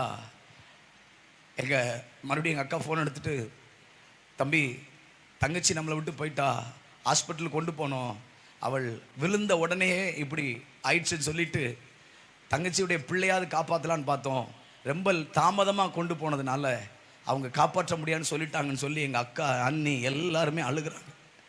அந்த சத்தத்தை கேட்க கேட்க எனக்கு உள்ளத்தில் படபடன்னு வருது. ஏதோ ஒரு பெற்ற தாயை விட மேலான ஒரு அன்பை என் தங்கச்சி மூலிமா உணர்ந்தேன். ஏன்னா அவர்கிட்டக்குள்ளே இருந்தது தேவ அன்பு எனக்கு அவ்வளவு தூரம் இருந்தது என்பது நான் இப்போ உணர்றேன். அப்போது உங்களுக்கு தெரியுமா, எல்லா இறக்கத்தோடு சொல்லுவேன், 60 நாள் அந்த மாலை அணிந்து முடித்து வீட்டுக்கு வந்து எங்கள் அம்மா அப்பா காலில் விழுந்து குளிச்சுட்டு அந்த மாலையை கலட்டி அந்த நெய்யை ஒவ்வொரு செவ்வாய் வெள்ளிலையும் விளக்கு போட்டு அன்றைக்கு அந்த நெய்யினால் கொஞ்சம் பச்சரிசியில் கலந்து சமைச்சு சாப்பிட்டுட்டு விரதத்தை முடிக்க வேண்டிய அந்த நெய்யை அந்த என் தங்கை இறந்து விட்டாள் என்று சொன்ன உடனேயும் சபரிமலை மேலிருந்து அந்த நெய் எடுத்து தூர வீசிட்டு நீ ஒன்றுமே இல்லைன்னு சொல்லிட்டு மேலிருந்து இறங்கி வந்தேன். உங்களுக்கு எப்படி புரியுதுன்னு தெரியல. சாமுவேலை விட்டு சவுல் திரும்பின போது கர்த்தர் வேறே இருதயத்தை தந்தார் என்ற வார்த்தையின்படி தெய்வம் எனக்கு சபரிமலையிலேயே வேறே இருதயத்தை தந்தார். எந்த இடத்திலும் எந்த சூழ்நிலையிலும் ஒரு மனிதனை தொட அவர் முடிவெடுத்து விட்டால் அவரை தடுக்க எவனால் கூடும் என்று வேதம் சொல்லுகிறபடி கர்த்தர் செய்ய நினைத்தது தடைபடாது என்ற வார்த்தையின்படி தெய்வம் என்னை சபரிமலையிலேயே அந்த விக்கிரகத்தை காய்மகரமாக நரகளைப் போல வெறுக்கத்தக்க இருதயத்தை தெய்வம் எனக்கு கொடுத்தார். அல்லேலூயா. கவனிங்க, ஒவ்வொரு வருஷமும் பிள்ளைகளுக்கு பாசி கழுத்தில் கையில் கட்டுறதெல்லாம் வாங்கிட்டு போவேன். எல்லாத்தையும் எடுத்து தூர வீசிட்டு வெறும் சோல்னா பையோட நேராக வந்து பஸ் ஸ்டாண்டுக்கு வந்து பத்தனந்திட்டா வந்து தென்காசி வந்து தென்காசியிலேருந்து சங்கரன் கோயில் வந்து நேராக அப்படியே எங்கள் ஊருக்கு போகிறேன். போனால் எங்கள் அம்மா என்னை பார்த்துட்டு, என்ன தம்பி இப்படி வந்திருக்கிற, சோல்னா பையில் ஒன்றுமில்லை, நெய்யை காணோம் எதையும் காணோம், என்ன பைத்தியக்கார மாதிரி வந்திருக்கிற அப்படின்னு எங்கள் அம்மா கேட்குறாங்க. ஏன்னா 60 பேர் கூட ஒரு பெரிய பஸ்ஸில் போனேன், யார்ட்டையுமே சொல்லாமல் கீழே இறங்கி வந்துட்டேன். ஏன்னா எனக்கு அங்கே இருக்க பிடிக்கல, அது என்னமோ அனிசியாக தெரிஞ்சது. இத்தனை வருஷம் அது மேலே ரொம்ப மோகமாக இருந்தேன், ஆனால் இப்போ பிடிக்கல, நேராக இறங்கி வந்துட்டேன். வந்துட்டு வீட்டில் எங்கள் அம்மா அப்பாட்ட எதுவுமே பேசலை, குளிச்சுட்டு நேராக எங்கள் அப்பா அவங்க மாட்டுக்கு நாற்று விதைச்சிருந்தாங்க அந்த தோட்டத்தில், நேராக போனேன். சாயந்தரம் 3 மணிக்கு இறங்கு வெயில், அந்த நேராக உள்ளே போய் காட்டுக்குள்ளே போயிட்டு, நம்ம ஆம்பளை பையன் இல்லையா, வெளியில் அழுதா அவமானம் அசிங்கன்னு சொல்லிட்டு நேராக காட்டுக்குள்ளே போயிட்டு ஓன்னு கத்தி அழுகிறேன். என் தங்கச்சி, ஏன்னா அவங்க பாம்பேயில் இருக்கிறாங்க, என்னால் போக முடியல, அதனால் எனக்கு இந்த பிரிவையும் தாங்க முடியல. இப்போ ஓன்னு அழுகிறேன். அழுதுட்டு எல்லா விக்கிரகங்களுக்கு எல்லாத்துக்கும் வசவு திட்டு, ஒருத்தன் கூட கிடையாது, யாரும் கிடையாது, எல்லாம் பொய், எல்லாம் கல், நீங்கள்லாம் ஒன்றும் இல்லை, சும்மா நான் உங்களை நம்பினேன், நீங்கள் பயங்கரமாக ஏமாத்திட்டீங்கன்னு சொல்லி திட்டிக்கிட்டே இருக்கிறேன். இந்த நேரத்தில் தாழ்மையாக சொல்கிறேன், இயேசுவையும் திட்டினேன். ஏன்னு கேட்டிங்கன்னா, என் தங்கச்சி கும்பிடுறது இயேசு, அதனால் திட்டினேன். இப்படி திட்டிகிட்டே இருக்கும்போது நான் அந்த உட்கார்ற இடத்துல என்னுடைய செருப்பை வச்சு நல்லா அப்படியே தொடச்சி, அது ஏன்னா பொடி நாற்றுனால ரொம்ப நெருக்கமாக இருக்கும், நிறையா குப்பை மாதிரி இருக்கும். அப்போ அதில் உள்ள உட்கார்றதுக்கு இப்படி சுத்தப்படுத்தி வச்சுருந்தேன். அப்போது நான் அப்படி திட்டிக்கிட்டே இருக்கும்போது திடீரென்று, நான் இன்றைக்கும் தெய்வத்தின் முன்மாடி இப்போ சொல்லுகிறேன், அந்த நான் சுத்தப்படுத்தி வச்சிருந்த இடத்துல இருந்து ஒரு பயங்கரமான ஒரு பனி டக்குன்னு என் நெஞ்சில் மோதிச்சு. இதை நீங்க எப்படி உணர்றீங்கன்னு தெரியல. தெய்வம் பூமியிலிருந்தே பனியை எழும்ப பண்ணி, இதோ அதுல மனுஷனை சிசித்தார் என்ற வார்த்தையின்படி அந்த பனியானது அப்படியே எழும்பி வந்து என் நெஞ்சில மோதிச்சு பாருங்க. எனக்கு அந்த ஒரு செகண்ட்ல கலங்கி இருக்கிற அந்த குளம் டக்குன்னு தெளிவடைஞ்சா எப்படி தெளிந்த தண்ணீரா மாறுமோ, என் இருதயத்தில் ஒரு பெரிய அமைதியை, ஒரு மகா பெரிய சமாதானத்தை நான் உணர்ந்தேன். அல்லேலூயா. இதை இப்படி அனுபவிச்சுட்டே இருக்கும்போது டக்குன்னு என்ன நான் நிதானிக்கிறேன், உங்களுக்கு தெரியுமா, என்ன அறியாமலே என் வாய் இயேசு இயேசு இயேசுன்னு சொல்லுது. அல்லேலூயா. ஆனால் இதுக்கு முன்னாடி ஒரு காரியம் நடந்தது. என் தங்கச்சி உயிரோடு இருக்கும்போது என்கிட்ட ஒரு வார்த்தை சொல்லியிருந்தா, அண்ணே உங்களுக்கு தாங்க முடியாத துக்கம் இருக்கும்போது ஒரே ஒரு முறை இயேசுவேன்னு நீங்கள் கூப்பிடுங்கன்னு சொல்லியிருந்தா. ஆனால் அவரை நோக்கி நான் கூப்பிடாதிருந்த போது கூட அவருடைய அந்த பணி என்கிற தொடுதல் எனக்கு கிடைத்தது. அவர் என்னை தொட்ட உடனே என்னை அறியாமலே என் நாவு இயேசு இயேசு இயேசு இயேசு என்று சொல்ல தொடங்கிட்டு. நான் எல்லா இறக்கத்தோடு சொல்லுவேங்க, என்னை ஒரு மனுஷன் ரட்சிப்புகளை வழி நடத்த முடியாது. ஏன்னா நான் அவ்வளோ துன்மார்க்கேன், அவ்வளோ கிறிஸ்துவ விரோதியாக நடக்கிறவன், சபைக்கு போகிற ஜனங்களை அப்பமாக கேவலமாக பேசுகிறவன், கிறிஸ்துவை விரோதிக்கிறவன். என்னை யாரும் ஒரு மனுஷன் ரட்சிப்புகளை வழி நடத்த முடியாது. நான் இன்னைக்கு உணர்றேன், என்னை தெய்வம் நேரடியாக என்கவுண்டர் பண்ணதுனால அவருடைய ரட்சிப்பின் மேன்மையை அனுபவிக்க எனக்கு ஒரு பாக்கியம் கிடைத்தது. அல்லேலூயா, அல்லேலூயா. கவனிங்க, இப்போ கொஞ்ச நேரத்தில் என்னதான் ஆம்பளையாக இருந்தாலும் நடு காட்டுக்குள்ள, அவ்வளவு நடு காட்டுக்குள்ள திடீர்னு வந்து ஒரு பனி மோதுறதும், இறங்கு வெயில்ல காத்து நுழைய முடியாத இடத்துல இப்படிப்பட்ட ஒரு பனிக்காத்து வந்தோடனே பயம் வந்துருச்சு. கொஞ்ச நேரத்தில் கிடு கிடு கிடுன்னு பயம் வந்துருச்சு. யார் என்ன, ஏன்னா அந்த நாட்களில் பேய் பயம் உண்டு. இன்னைக்கு தான் தெரியுது பேய்ங்கிறது ஒன்று கிடையாதுன்ட்டு. புரியாதே உங்களுக்கு? இன்னைக்கு வேதம் சொல்லுது, மேலே ஏறுகிற மனிதனுடைய ஆவிக்கும் பாதாளத்தில் இறங்குற மிருகத்தினுடைய ஆவி அறிந்தவன் யாருன்னு பைபிள் சொல்லுது. அப்படிப்பட்ட இறந்த மனுஷங்களுடைய ஆவியை வச்சு பிசாசு பயன்படுத்திட்டு இருக்கிறான். பிசாசு வேற பேய் வேறன்னு கண்டுபிடிச்சிட்டோம். புரியுதுங்களா உங்களுக்கு? சொல்லுங்க. அன்னைக்கு எங்களுக்கு பேய் பயம் உண்டு. பேய் பேய் பேய் பேய் பயம் உண்டுனால அந்த காட்டுக்குள்ள ஏதோ பேய் தான் இப்படிலாம் வந்து சொல்லி ஒரே பயத்தில் நேராக வீட்டுக்கு ஓடுறேன். வீட்டுக்கு ஓடுனா வீட்டில் போயிட்டு இருக்கிற எனக்கு, ஆனால் அந்த அந்த அந்த ஃபீலிங்ஸ், அந்த இது இருந்துகிட்டே இருக்குது. அப்படியே கின்னுன்னு அந்த அந்த ஏதோ ஒரு இருதயத்தில் ஒரு தெளிவு இருந்துகிட்டே இருக்குது. அப்போது எங்கள் அக்காவுங்க ஃபோன் பண்ணுறாங்க, நான் மதுரைக்கு வந்திருக்கேன்டா, ஃப்ளைட்டில் பாம்பேலேருந்து வந்திருக்கிறேன், நீ வா அப்படின்னு சொல்கிறாங்க. நான் போகிறேன். போனால் எங்கள் அக்காவுங்க என்னை கூப்பிட்டு, என் தங்கச்சி ரொம்ப பாசமாக இருப்பா ஜெனிஃபர். உண்மையிலே இந்த கடவுளுடைய அன்பை, அதனால தான் எப்போவுமே நான் சொல்லுவேன், நம்ம மூலியமாக தான் இந்த தேசம் இயேசுவை பார்க்கணும். அல்லேலூயா. சும்மா கத்தி கத்தி பிரசங்கம் பண்ணுறதுனாலையோ அதை பண்ணுற இதை இல்லை, நம்ம லைஃப் தான் இயேசுவை காமிக்கணும். என் தங்கச்சியினுடைய ஒவ்வொரு பேச்சுகளும் அவளுடைய அந்த அன்பான கரிசனையும் அவளுக்குள்ள இருந்த இயேசுவை என்னை பார்க்க வைத்தது. அல்லேலூயா. நான் சொல்லுது உங்களுக்கு புரியுதுங்களா? ஆமென். அப்போது புரிந்து கொள்ளுங்க. அப்போது என் தங்கச்சி அவள் வயிற்றில் ட்வின்ஸுனால அவள் அன்றைக்கு அவங்க டைனிங் டேபிளில் உட்காந்து சாப்பிட்டுட்டு இருக்கும்போது எங்கள் அக்காட்ட என் தங்கச்சி சொல்லியிருக்கா, அண்ணே சர்ச்சுக்கு வந்தால் நல்லாயிருக்கும் மகேந்திரண்ணே அப்படின்னு பேசிகிட்டு இருந்திருக்கா. அப்பையில் ஒரு கோல்டு கலர் பைபிள் அவள் வாங்கி, நீ போனீன்னா அண்ணன்ட்ட கொடுத்துரு, நான் கொடுத்தே கொடுன்னு சொல்லிட்டு என் தங்கச்சி சொல்லியிருக்கா. அதை தாண்டி அந்த வயிற்றில் இருக்கிற ரெட்ட பிள்ளைங்களை அவள் அந்த கொஞ்சம் ஏதோ மைக்ரோ பயாலஜி ஏதோ படிச்சிருக்கிறான். அப்போது அந்த ரெட்ட பிள்ளைங்களை நல்ல நல்ல ஆர்ட்ஸ் வரைவா. அப்போ என் தங்கச்சி ஒரு சாட்டில் ஒரு தொட்டியில் 2 ஆண் பிள்ளைகளை வரைஞ்சி, ஒன்று அவளுடைய கணவர் லட்சுமணன், ஒன்று எங்கள் அண்ணன் மகேந்திரன் சொல்லி என் தங்கச்சி அந்த சாட்டில் ரெட்ட பிள்ளைங்களை வரைஞ்சி கொடுத்து விட்டு, இது அண்ணன்ட்ட கொண்டு கொடு அப்படின்னு சொல்லி இந்த பைபிளையும் கொண்டு கொடுன்னு சொன்னனையும் எங்கள் அக்கா என்கிட்ட கையில் 2ஐயும் கொடுக்குறாங்க. அதை வாங்கிட்டு நேராக நான் வர்றேன். எங்கள் அக்கா போகும்போது சொல்கிறாங்க, தம்பி பாப்பா நீ சர்ச்சுக்கு வந்தால் நல்லா இருக்குன்னு சொன்னாடான். இங்கே தான் ஏற்கனவே ஏதோ ஒன்று நடந்துருச்சு, உள்ளே ஏதோ ஒன்று நடந்துருச்சு. அதனால் நேராக ஊருக்கு வர்றேன். வந்துட்டு எங்கள் ஊர் பக்கத்தில் ஒரு 11 கிலோமீட்டர் தாண்டி ஒரு சபை இருக்குது, அந்த சபைக்கு நேராக போகிறேன். அப்படி போய் அங்கே சபையில் ஒரு ஓரத்தில் சன்னல் ஓரத்தில் உட்காந்துருக்கிறேன். அப்படி உட்காந்தனையும் அந்த போதகர் ஐயா என்ன, நீங்கள் யார் பிரதர் அப்படின்னு கேட்டாங்க. அப்புறம் நான் கையை தூக்குனேன். அப்படியே அந்த ஒரு பயந்துட்டே இப்படி தூக்குனேன். ஏன்னா முதல்ல அப்படி ஒரு வெக்கம் இருக்கும் இல்லையா? இன்றைக்கி பிரச்சனை என்ன தெரியுமா? கிறிஸ்துவுக்குள்ளே ஒரு மனுஷன் வர்றதுக்கு வெக்கம்தான் பயங்கரமான மோசமான வியாதி. நான் சொல்லுது புரிதுங்களா? வாலிபர்களுக்கு வெக்கத்தை தூக்கி தள்ளுங்க. வெக்கத்தை விட்டால் தான் இயேசுவை பிடிக்க முடியும். அல்லேலூயா. வெக்கப்படவே கூடாது. கர்த்தரை தேடுறது வெக்கப்படவே கூடாது. ஆமென். அல்லேலூயா. கவனிங்க, பாவம் செய்கிறது வெக்கம் வரல. கையில் அப்படி மதுபானத்தை இப்படி தலை மேலே தூக்கி வச்சுட்டு ஆடும்போது வெக்கம் இல்லை. இயேசுவை தேடுறதுக்கு எதுக்கு வெக்கம் இருக்கணும் சொல்லுங்க? அப்போது இப்படி கூட அவர் இருந்து பேசிட்டு போங்கன்னாரு. ஒரு 1/2 மணி நேரம் பேசினார். அதுக்கப்புறம் ஒவ்வொரு வாரமும் ஆலய ஆராதனைக்கு 10 மணிக்கு ஆராதனைனா 9:40க்கெலாம் போய் நின்றுவேன். போயிட்டு நிற்பேன். அது ஏதோ ஒன்று நடக்க ஆரம்பிச்சிருச்சு. அது அது அந்த அந்த என்னுடைய ஆத்மா அந்த மணவாளனை மீட் பண்ணிருச்சு. என்னுடைய ஆத்மா என்னுடைய சிருஷ்டிகரை மீட் பண்ணதுனால 2 பேரும் அவர்கள் வாழ தொடங்கி விட்டார்கள். அதனால் அவரை காமிக்கிற, அவரை கண்டுகொள்ள வைக்கிற அந்த இடத்தின் மேலே ரொம்ப ஆவல் இருந்தது. அதனால் சீக்கிரமாக அங்கே போயிடுவேன். போயிட்டு மட்டும் இல்லை, என் கையில் என் தங்கச்சி கொடுத்த பைபிளை வெறித்தனமாக வாசித்தேன். ஒரே மாதத்தில் வேலைக்கு போவேன். காலையில் 9 மணிக்கு வேலைக்கு போவேன், சாயந்தரம் 4:30 5 மணிக்கு தான் வருவேன். வந்தால் நைட்டு 2 மணி வரைக்கும் வெறித்தனமாக பைபிளை விடமாட்டேன். இத்தனைக்கும் அவள் கொடுத்த குட்டி பைபிள் தான். நைட்டு அந்த நான் தொழுவில், ஆட்டு தொழுவில் தான் படுத்திருப்பேன்.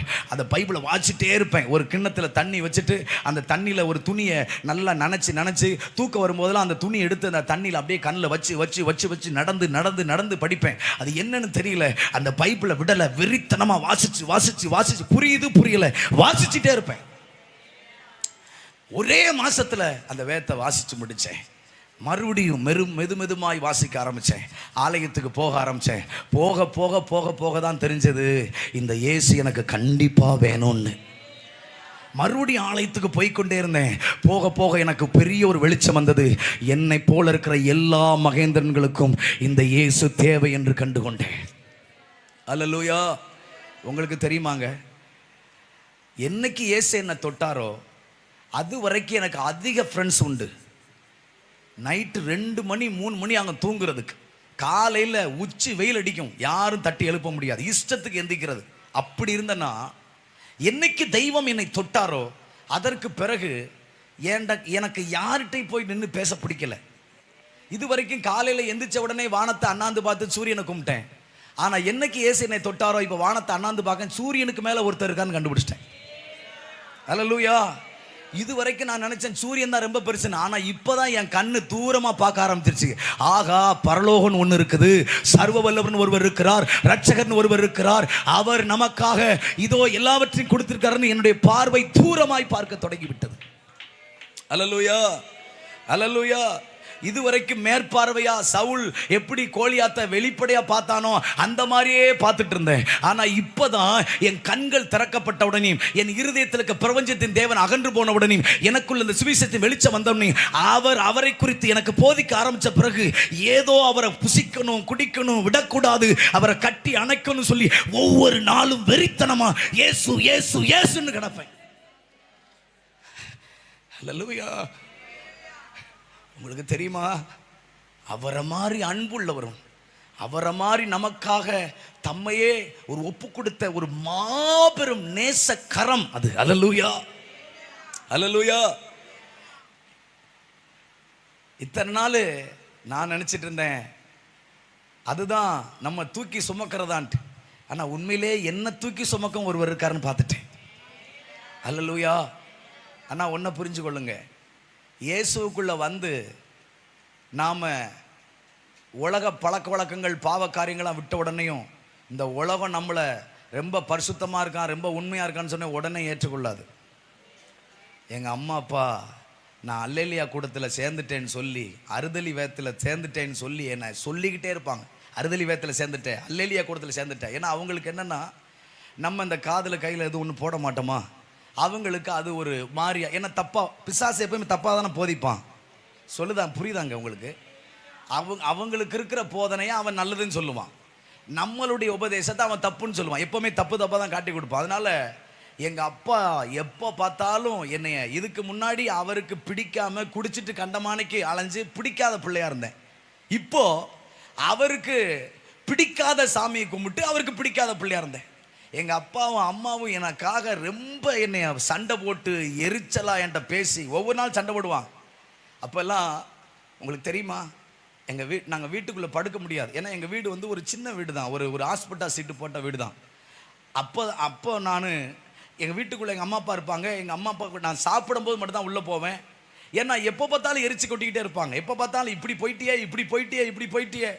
ஏற்கனவே குடிச்சிட்டு கண்டமானி தெரிஞ்சேன். அப்போல்லாம் இந்த அளவுக்கு தீவிரமாக என்னை வந்து கண்டிக்கலை. அன்னைக்கு இந்த அளவுக்கு கண்டிக்கிறதுக்கு மனசு இல்லை. ஆனால் இன்னைக்கு இப்படி போயிட்டியா எனக்கு ஒன்றுமே புரியல. நல்லா தான் இருக்கேன். இப்போ குடியை விட்டுட்டேன், இப்போ தப்பான பாவத்தை விட்டேன், ராங் ஃபோன் காலை விட்டுட்டேன், தேவையில்லாத கூட பேசலை, இப்போ பைபிள் வாசிக்கிறேன், சர்ச்சுக்கு போகிறேன், கரெக்டாக வேலைக்கு போகிறேன். ஆனால் எங்கள் அப்பா அம்மாவால் தாங்க முடியல. அதுலேயும் எங்கள் சொந்தக்காரங்களாம் ரொம்ப பேசினாங்க. நீ எல்லாம் பிள்ளையா செத்துடலாம், நீ எல்லாம் எதுக்கு உயிரோடு இருக்க, இப்படி கேவலப்படுத்திட்டு இருக்க, இந்த கூட்டத்தில் போய் சேர்ந்துக்கிட்டு இப்படிலாம் இருக்க அப்படின்னு சொல்லி ரொம்ப பேசுகிறாங்க. அப்போது இப்படி தான் போய்கிட்டே இருந்துச்சு.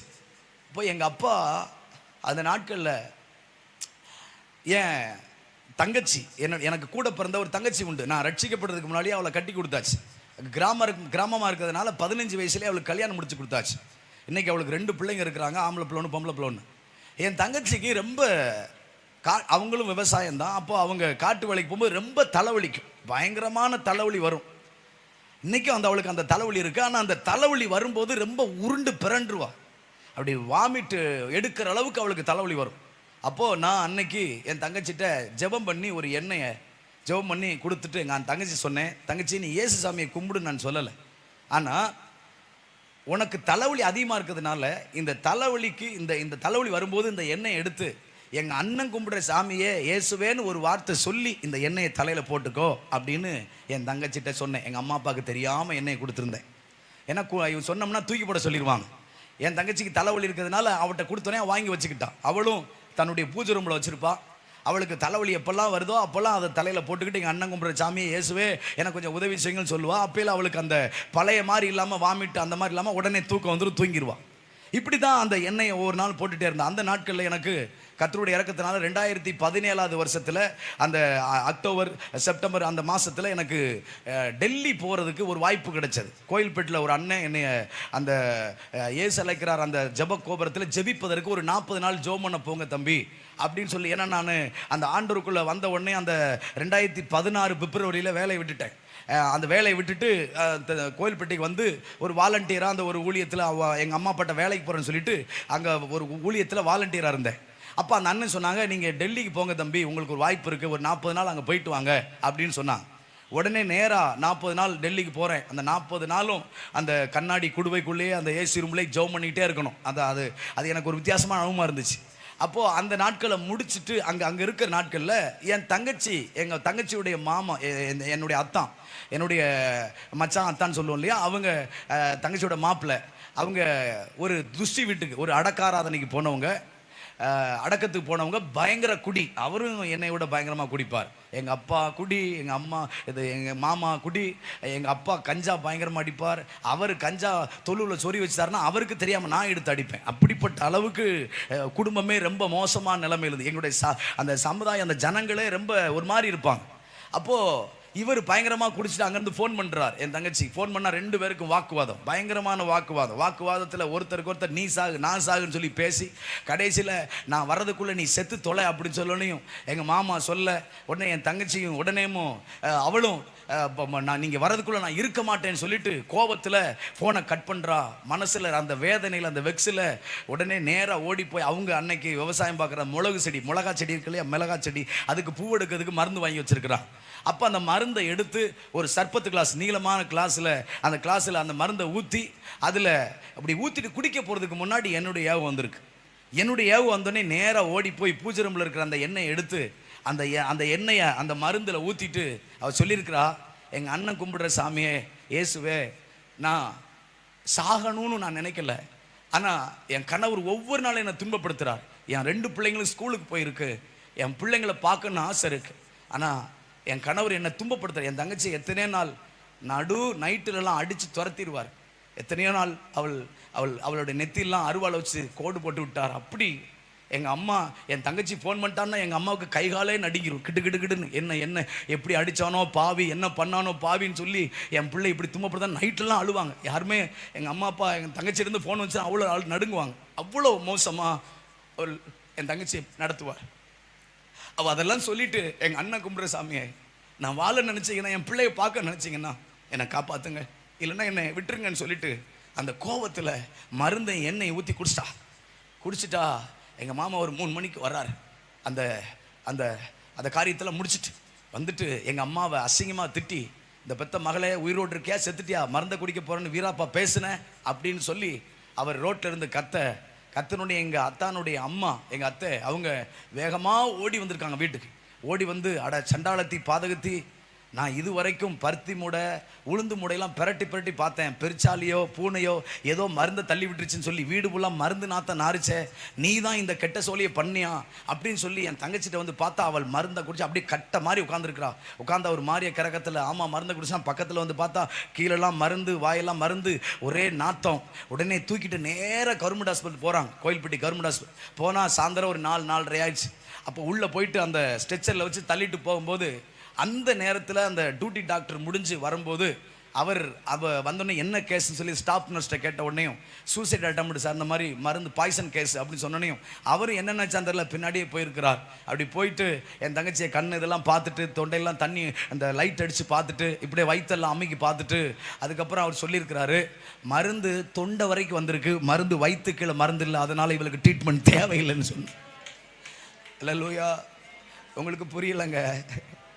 உங்களுக்கு தெரியுமா? உங்களுக்கு அதாவது அரளிக்கொட்டையை விட வேற விஷத்தை விட இந்த இந்த இந்த இந்த கெமிக்கல் பாய்சன் வந்து உடனே பிளட்ல கனெக்ட் ஆகும். அந்த டாக்டர் சொல்லியிருக்காரு, நம்ம ஊர்லலாம் பாம்பு கடிச்சா பாம்பை அடித்து கொண்டு போயிடுவாங்க, இந்த பாம்பு தான் கடிச்சது. அதே மாதிரி மருந்து குடிச்சா மருந்து பாட்டில் கொண்டு போயிடுவாங்க, இந்த மருந்து பாட்டில் தான் சொல்லி டாக்டர்கிட்ட எங்கள் அத்தை போய் காமிக்கிறாங்க. டாக்டர் சொல்றாரு, இந்த மருந்தை உங்கள் உங்கள் உங்கள் உங்கள் மருமகா 40 மில்லி குடிச்சிருந்தாலும் 20 நிமிஷத்துக்கு செத்துருங்கிறார். இவளுக்கு மருந்து தொண்டை கீழே வரல, தொண்டையில் மட்டும்தான் மருந்து, தொண்டையில் மட்டும்தான் புண்ணா இருக்குன்னு சொல்லிட்டு வயிற்றுல மருந்துல சொல்லி டாக்டர் ட்ரீட்மெண்ட் வேண்டான்னு சொல்றாங்க. உடனே என் தங்கச்சி நார்மல் வார்டுக்கு மாத்துறாங்க. இப்போ எங்க அம்மா அப்பாவுக்கு, நான் டெல்லியில் இருக்கேன், எங்க அம்மா அப்பாவுக்கு இந்த செய்தி போகுது, உன் பிள்ளை மருந்து குடிச்சிட்டா.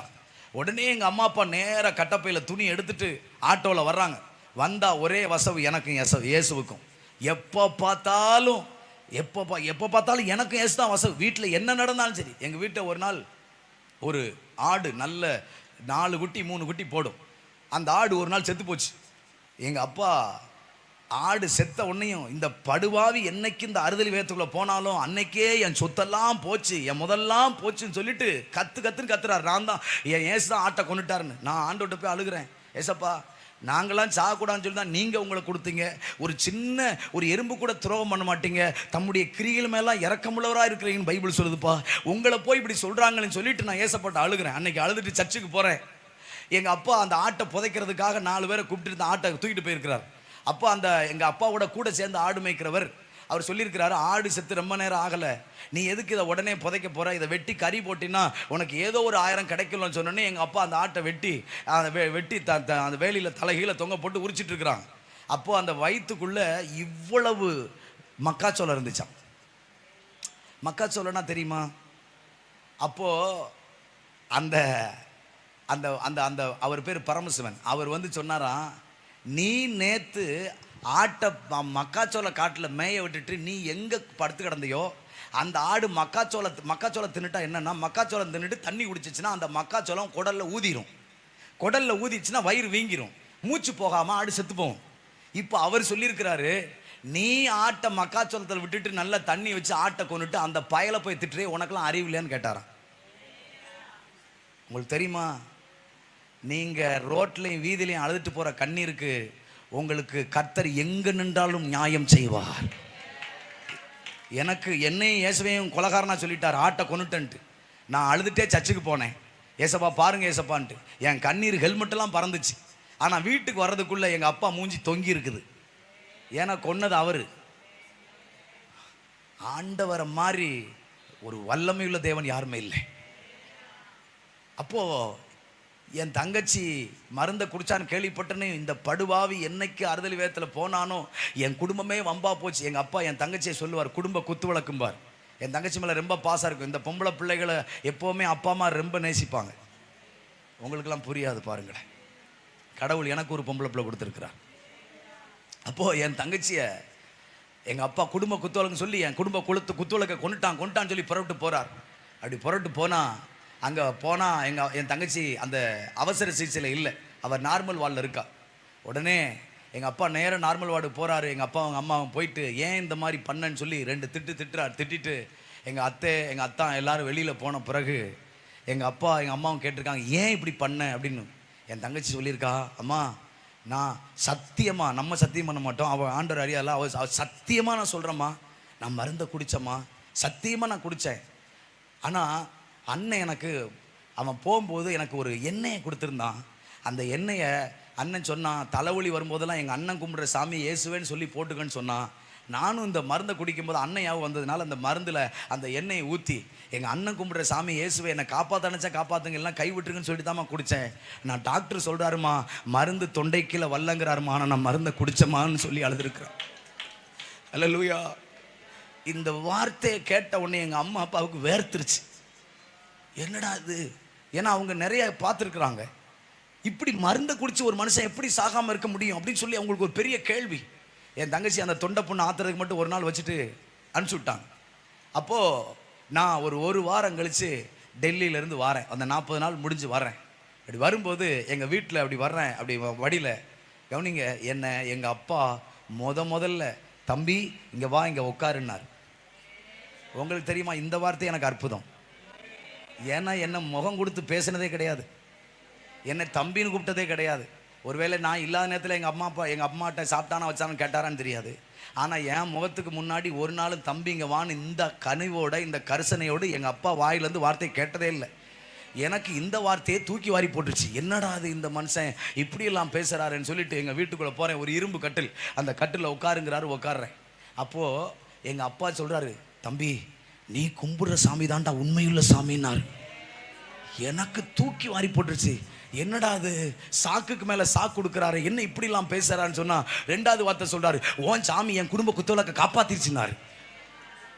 எனக்கு எங்கள் அப்பாவுக்கு ஒரு வார்த்தையை ஃப்ளூயண்ட்டாக சொல்ல தெரியாது. எனக்கு ஒரு மாதிரியா இருக்குது. எங்கள் அம்மா சொல்ல, நீங்கள் பொறுங்க நான் சொல்கிறேன்னு சொல்லிட்டு எங்கள் அம்மா என்ன நடந்துன்னு சொல்லி, என் தங்கச்சி என்ன பண்ணா, எங்கள் அத்தா என்ன பண்ணார், என் டாக்டர் என்ன சொன்னாங்கன்னு எல்லாம் சொல்கிறாங்க. சொன்ன உடனே 45 நிமிஷம் எங்கள் அம்மா பக்கத்தில் எங்கள் அப்பா பக்கத்தில் உட்காந்து, இயேசு எதுக்காக வந்தார், நான் எப்படி இருந்தேன், இயேசு எனக்கு என்ன செஞ்சார், இயேசு உங்களுக்கு என்ன செய்திருக்கிறார், நீங்கள் இயேசுக்கு என்ன செய்யணும்னு சொல்லி ஒவ்வொரு காரியத்தையும் 45 நிமிஷம் அவங்களுக்கு இயேசு எனக்கு செஞ்ச அற்புதத்தை சொன்னேன். அவர்களுக்கு இயேசுனுடைய வார்த்தையை சொன்னேன். அடுத்த வாரமே சபைக்கு வாங்கன்னு துரிதப்படுத்தினேன். குறிப்பிட்ட சில வாரங்கள் வந்தார்கள், நல்ல தெய்வத்தை அறிந்து கொண்டார்கள். இதோ அவருடைய நாமத்தினால ஞானஸ்நானம் பெற்றார்கள். இன்றைக்கும் எனக்காக ஜெபிக்கிற நல்ல தாய் தகப்பனாய். அல்லேலூயா. எனக்கு பயங்கர ஆச்சரியம். இப்படி கவனிங்க, இதுக்கு நடுவில் ஒரு சம்பவத்தை சொல்றேன். எங்க அப்பா அந்த நாட்களில் நான் ஜெபம் பண்ணிட்டு இருக்கும்போது, நான் அந்த ஆண்டருக்குள்ள சர்ச்சுக்கெல்லாம் போயிட்டு இருக்கும்போது எங்கள் அப்பாவும் பயங்கரமாக குடிக்கிறதுனால எங்கள் அப்பா அந்த மருந்து பாட்டில் எடுத்து என்னை 3 தடவை மிரட்டி இருக்கிறார். ஒழுங்கா வந்துரு, நானும் என் பொண்டாட்டி மருந்து குடி செத்துருவோம், இப்படி வேதத்தில் போய் எங்களை கேவலப்படுத்துறியே, உனக்கெல்லாம் அறிவு இல்லையா அப்படின்னு சொல்லிட்டு எங்கள் அப்பா திட்டுவார். ஒரு நாள்லாம் மழை பெஞ்சு ரோட்டில் தண்ணி கிடந்தது. அந்த ரோட்டில் இருக்கிற தண்ணியை மோந்து மருந்தை ஊற்றி குடிக்க போகிறாரு. மழை பெஞ்சு ரோட்டில் தண்ணி கிடக்க, அந்த ரோட்டில் இருக்கிற தண்ணியை மோந்து மருந்தில் ஊற்றிட்டு குடிக்க போகிறாரு. எங்கள் அம்மா வந்து பிடிக்குது, என் தங்கச்சி வந்து பிடிக்குது. அப்படி மருந்தை குடிச்சிருவேன்னு சொல்லி, நீ இந்த இயேசுவை விட்டு வெளியே வந்துரு, இந்த அல்லிலே கொடுத்து வெளியே வந்துருன்னு சொல்லி மிரட்டுறார். நான் உள்ளே போய் தொழுவை அழுதேன். ஏசப்பா உங்களை என்னை அசிங்கமாக திட்டுறாருப்பா, ரொம்ப அவமானப்படுத்துறாருப்பா அப்படின்னு சொல்லி என் டைரியில் எழுதுறேன். கவனிங்க, இப்போ என் தங்கச்சி ஆண்டவர் காப்பாற்றுறார். காப்பாற்றி எங்கள் அம்மா அப்பாவை கர்த்தர் சபை கொண்டு வரார். அப்படி கொண்டு வந்து அவங்க ஞானஸ்நானம் எடுத்த அன்னைக்கு நைட்டு நான் என் தொழுவில் நான் ஜெபிக்கிற இடத்துல வந்து, தொழுவில் பார்த்தீங்கன்னா நேர்முழங்கால் போட்டு ஜெபிக்க முடியாது. ஏன்னா நேர்முழங்கால் போடலாம், வெளியில் எல்லாருமே ஓப்பனாக பார்க்குற மாதிரி இருக்கும். அதனால் அந்த தொழுவில் ஒரு கட்டில் இப்படி சாத்தி வச்சு, அந்த கட்டிலுக்கு பின்னாடி இப்படி ஜெபம் பண்ணுவேன், பாட்டுக்கால் இப்படி போட்டு ஜெபம் பண்ணுவேன். இதுதான் என்னுடைய ஜெப வாழ்க்கை. அன்றைக்கி எங்கள் அப்பா, நான் சாயந்தரம் அவர் வந்து இருக்கிற நான் நேரத்தில் இருக்க மாட்டேன். நேராக எங்கள் ஊர் பக்கத்தில் ஒரு மலை இருக்குது. அந்த மலையில் ஓடி போய் சாயந்தரம் வேலையை விட்டு வந்து நைட்டு சாப்பாடு டயத்துக்கு தான் இருட்டோடு வருவேன். காலையில் அதே மாதிரி 3 மணிக்கு எந்திரிச்சு சபரிமலைக்கு நல்லா குளிச்சு போனதுனால இந்த கண்ணு காது மூக்கு இல்லாததுக்கே குளிச்சுட்டு போனோன்னா உயிருள்ள தெய்வத்துக்காக இந்த அளவுக்கு வைராக்கியமாக இருக்குன்னு சொல்லிட்டு அதிகாலையிலேயே 3-3:30 எந்திரிச்சு ஆண்டவர் சமூகத்தை நல்லா குளிச்சு செஞ்சு தேவ சமூகத்தில் காத்திருப்பேன். அப்போது எங்கள் அப்பா ஞானஸ்நானம் எங்கள் அம்மா அப்பா எடுத்த அன்னைக்கு நைட்டு வந்து என் தொழுவில் வந்து என் டைரியை திருப்பிட்டு எழுதுகிறேன். கரெக்டாக 1 வருஷமும் 1 மாதமும் ஆயிருக்கு.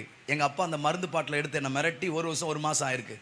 இப்போது நான் எழுதுகிறேன், ஆண்டவரே நீ ஜீவனுள்ள தேவன் என்பதை எனக்கு மாத்திரமல்ல என் குடும்பத்திற்கும் காண்பித்திருக்கு என்று சொல்லி, கர்த்தாவே என்று சொல்லி ஆண்டவரை துதித்து ஸ்தோத்தரித்து எங்கள் அம்மா அப்பா ஞானஸ்நானத்தை டேட்டை போட்டு ஆண்டவருக்கு கோடி நன்றிகளை செலுத்தி நன்றியையான் போட்டு கையெழுத்து போடுறேன். உங்களுக்கு தெரியுமா, ஒரு ஆச்சரியமான ஒரு காரியம் நடந்தது.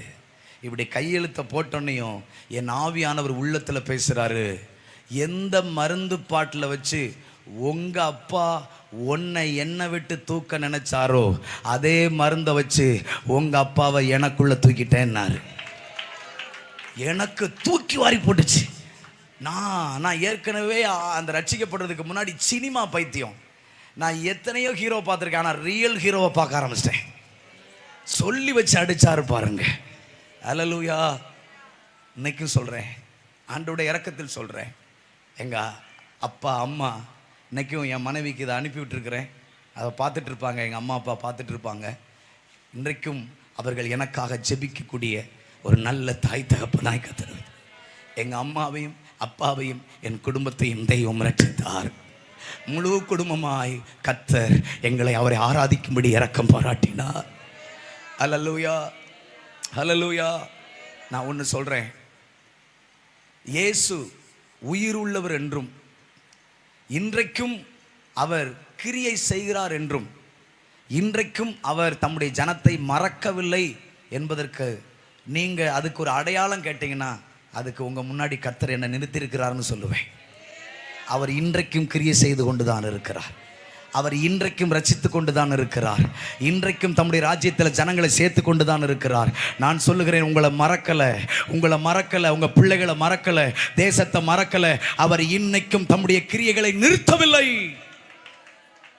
அல்லேலூயா, அல்லேலூயா. உங்களுக்கு தெரியுமா, ஒரு நாள் எங்கள் சபையில்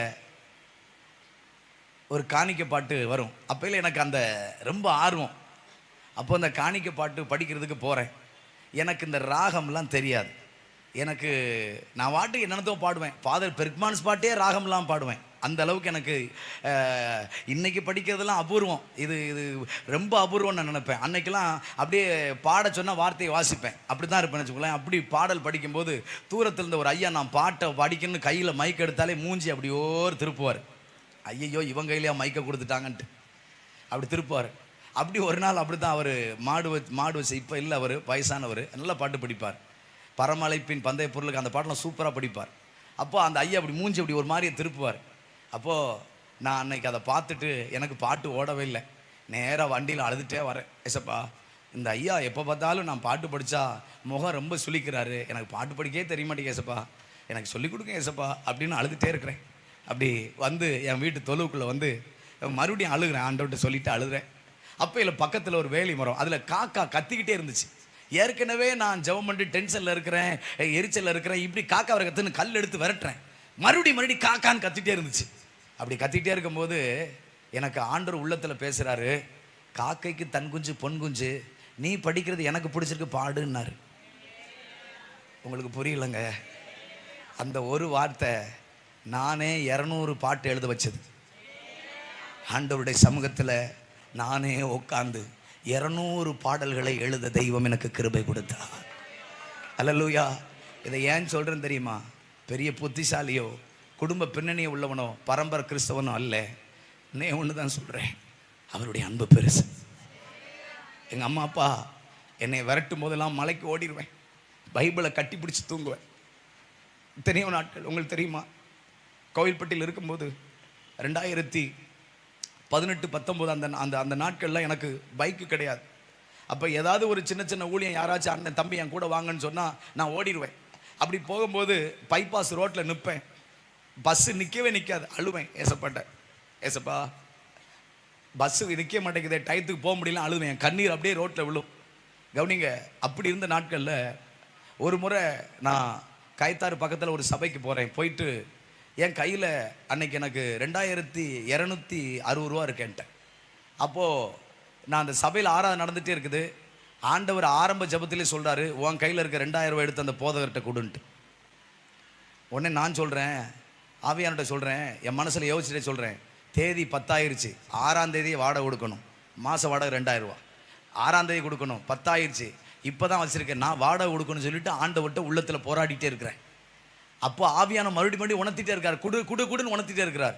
கடைசியில் என்னாத்துமா கத்தரை ஸ்தோத்திரி போட்டேனே, அந்த போதர் ஐயா அந்த சர்ச்சில் மேலே வந்து கல் போயிச்சாங்க, அங்கே போய் நின்று பார்த்துட்டு இருந்தார். அவங்ககிட்ட நேராக ஓடி போய் எதுவுமே யோசிக்கல, அந்த 2000 ரூபா எடுத்து அவர் கையில் கொடுத்துட்டு நேராக கைத்தாருக்கு வர்றேன். வந்த உடனே அங்கே ஒரு அக்கா இருக்கிறாங்க. அந்த அக்கா ரொம்ப கஷ்டப்பட்டவங்க. என்னை வந்து என் தங்கச்சிக்கு பிறகு கிறிஸ்துக்குள்ளே கொஞ்சம் நடத்தினவங்க. அவங்க தான் சர்ச்சுக்கு முதல்ல கூட்டு போனாங்க, அந்த சொல்லி அனுப்புனாங்க. அவங்க ரொம்ப கஷ்டமாக இருக்கிறதுனால அவங்ககிட்ட பார்த்தேன், 200 எடுத்து கையில் கொடுத்துட்டேன். இப்போ என்கிட்ட வெறும் 60 ரூபா தான் இருக்குது. நேராக வந்தேன், பஸ் ஸ்டாப்பில் வந்தேன், ஒரு டீயும் வடையும் சாப்பிட்டேன். அது ஒரு 20 ரூபா போயிடுச்சு. 25 ரூபா போயிடுச்சு. நேராக அங்கேருந்து பஸ் ஏறி போகிறேன் கோயில்பட்டிக்கு, அது ஒரு 25 ரூபா போகுது. மீதம் என்கிட்ட வெறும் 10 ரூபா இருக்குது. இப்போ இந்த 10 ரூபா வச்சுட்டு ரூமுக்கு போகிறேன். போயிட்டு ஸ்தோத்திரம் மட்டும் இருக்கேன், பேசிகிட்டே இருக்கேன். நான் தனியாக புலம்பிகிட்டே இருப்பேன், டாடி டாடி டாடின்னு பேசிட்டே இருப்பேன். அன்றைக்கி எல்லாமே எனக்கு அவர் தான். டாடி டாடின்னு பேசுங்க. ஏசப்பா பாருங்கள், வெறும் 10 ரூபா தான் இருக்குது. அடுத்து மத்தியானம் வேறு சாப்பிடணும். காலையில் சர்ச்சை முடிச்சுட்டு ஒரு வடை டீயோடு முடிச்சுக்கிட்டேன். ஏதோ ஒரு 10 ரூபா தான் இருக்குது அப்படின்னு சொல்லி பேசிக்கிட்டு நான் நார்மலாக பேசிட்டு ஜெபம் பண்ணிட்டு அப்படியே இருக்கிறேன். இப்போ திடீர்னு எனக்கு ஒரு ஃபோன் வருது. அந்த ஃபோனில் பிரைஸ் லார்ட் பிரதர் அப்படிங்கிறாங்க.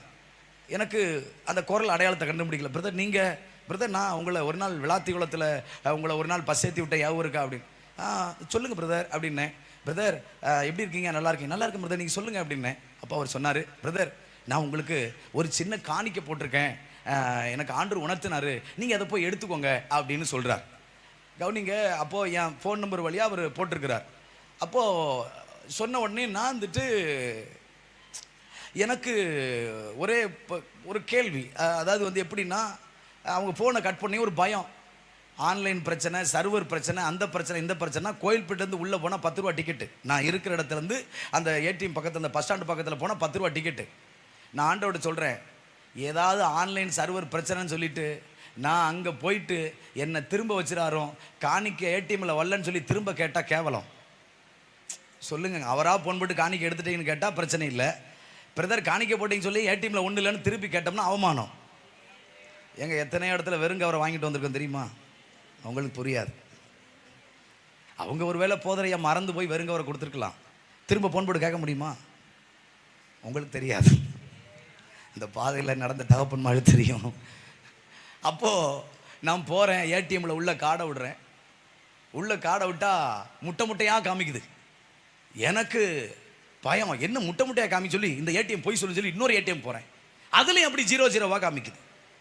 பார்த்தேன், இதுவும் போய் சொல்லி வேற ஒரு ஏடிஎம்ல விட்டு ஒரு 15,000 ரூபா போடுவோன்னு சொல்லி போட்டேன். வந்துருச்சு. மீதம் பார்த்தா உள்ள 85,000 ரூபா இருந்துச்சு. ஏங்க, அவர் மறுபடியும் ஃபோன் பண்ணி சொன்னார், நான் உங்களை ஒரு நாள் பஸ் ஏற்றி விட்டேன், நீங்கள் அன்னைக்கு அந்த மழை உள்ள நாட்களில் பஸ் ஏற்றி விட்டதுனால அன்னைக்கு ஆண்டவர் என்ன சொன்னார், உங்களுக்கு ஒரு பைக் வாங்கி கொடுக்கணும்னு ஆண்டவர் சொன்னார். நான் அன்னைக்கு பைபாஸில் அழுத கண்ணீரை எங்கள் அம்மா அப்பாவோ நான் சுற்றி இருக்கிற நண்பர்கள் யாருமே பார்க்கல. ஆனால் அன்னைக்கு என் கண்ணீர் தரையில் விழுந்தது நினச்சேன், அவருடைய சமூகத்தில் விழுந்தது என்பதை கர்த்தர் எனக்கு வெளிப்படுத்தி எனக்கு ஒரு நல்ல பைக் வாங்க கர்த்தர் உதவி செய்தார். உங்களுக்கு தெரியுமா, ஆண்டோடைய இரக்கத்தில் சொல்லுவேன், எங்கள் அம்மா அப்பா விட்டு 2016 வருஷத்தில் நான் அங்கேருந்து வந்தேன். இன்னைக்கு வரைக்கும் எனக்கு ஒரு 10 ரூபா கொடுங்கன்னு எங்கள் அம்மா அப்பாட்ட கேட்டதே இல்லை. இன்னைக்கு வரைக்கும் அவர்களையும் போஷிக்கத்தக்க தெய்வம் என்னை பலப்படுத்தி இருக்கிறார். என் உச்சந்தலேருந்து உள்ளங்கால் வரைக்கும், என்னுடைய உடையாக இருக்கட்டும், என்னுடைய உணவாக இருக்கட்டும், என்னுடைய வாழ்க்கையோட ஒவ்வொரு பகுதியாக இருக்கட்டும், எல்லாவற்றையும் ஒவ்வொரு முறையும் எந்த குறைவில்லாமல் இன்றைக்கு வரைக்கும் என்னை தாங்கி வருகிறார். ஹல்லேலூயா, ஹல்லேலூயா. ஒன்னே ஒன்று சொல்கிறேன், ஒரு முறைலாம் என்கிட்ட வெறும் 12 ரூபா இருந்துச்சு. அன்னைக்கு பகலில் என் கூட இருக்கிற அந்த ஊழியம் செய்கிற சகோதரர்கள், ஒரு இன்ஜினியர் எல்லோரும் வந்தாங்க. ஆனால் அன்றைக்கி பகல்லெல்லாம் பாஸ்டிங் இருந்துட்டு நைட்டு பசி எடுத்துருச்சு. அந்த பாஸ்டிங் முடிக்கிற டைம் வச்சுக்கோங்களேன். இப்போ 12 ரூபா தான் இருக்குது. என் ரூம் பக்கத்தில் ஒரு கடை இருக்குது. அவர் நைட்டு 11 தான் கடையை பூட்டுவார். நேராக இறங்கி வர்றேன், அவர் எல்லாத்தையும் அந்த ஜாரெல்லாம் எடுத்து வச்சுட்ருக்காரு. 12 ரூபாய்க்கு 2 பச்சைப்பழம் வாங்கினேன். 2 பச்சைப்பழத்தை வாங்கி ஒரு பச்சைப்பழத்தை உரித்து சாப்பிட்றேன். ஒரு பச்சைப்பழம் 6 ரூபா. 2 பழம் வாங்குறேன். அதில் ஒரு பழத்தை பிடிச்சி சாப்பிட்டுட்டு பேசுகிறேன் ஏசப்பாட்ட, டாடி பாருங்கள் 12 ரூபாவில் 6 ரூபா காலி ஆயிடுச்சு, இன்னொரு பழமும் காலியாக போகுதுன்னு உரிச்சு வச்சுட்ருக்கிறேன். அப்போ இல்லை, அந்த இந்த மாதிரி தான் ஒரு பாலம். அந்த பாலத்தில் அடியில் ஒருத்தர் திடீர்னு ஒரு வெள்ளைச்சட்டை போட்டு ஒருத்தர் வர்றார். வந்துட்டு பிரைஸ் லார்ட் பிரதர் அப்படிங்கிறார். என்ன பிரைஸ் லார்ட் பிரதர் அப்படிங்கிறாரு அப்படின்னு சொல்லிட்டு நேராக போய் பக்கத்தில் பார்த்தா ஒரு கொஞ்ச நாளைக்கு முன்னாடி அறிமுகமான ஒரு போதகர். என்னதான் அந்த தமிழ்நாட்டுக்காரங்களுடைய பண்பாடு, சாப்பிட்டுட்டு திருப்பி கொடுக்காம தான் நல்லா இருக்காது இல்லையா? ஒரு வார்த்தை மனசுக்குள்ளே யோசிச்சு சொல்கிறேன், ஏசப்பா இவர் கேட்கக்கூடாது, ஆனால் நான் சொல்ல போகிறேன், பழம் சாப்பிட்றீங்களா பாஸ்டர் அப்படின்னு சொல்லிட்டு மனசில் கேட்கக்கூடாதுன்னு நினச்சிட்டே சொல்கிறேன். ஏன்னா வாங்கி கொடுக்க காசு இல்லை இல்லையா? அப்போது அவரும் பிரதர் வேண்டாம் வேண்டாம் வேண்டாம் அதெல்லாம் வேண்டாம் அப்படின்ட்டார். அப்பாடா அப்படின்னு நினச்சிட்டு இருந்துக்கவன் என்ன யோசிச்சான்னு தெரில. நைட்டு 11 மணிக்கு மேலே டக்குன்னு பையிலேருந்து 500 ரூபா எடுத்தார், பையில் வச்சுட்டு போயிட்டே இருந்தார். உங்களுக்கு தெரியுமாங்க, என் கூட அன்னைக்கு பகலில் எத்தனை பேர் வந்தாங்க, யார்கிட்டையுமே என் நிலைமையை சொல்லலை.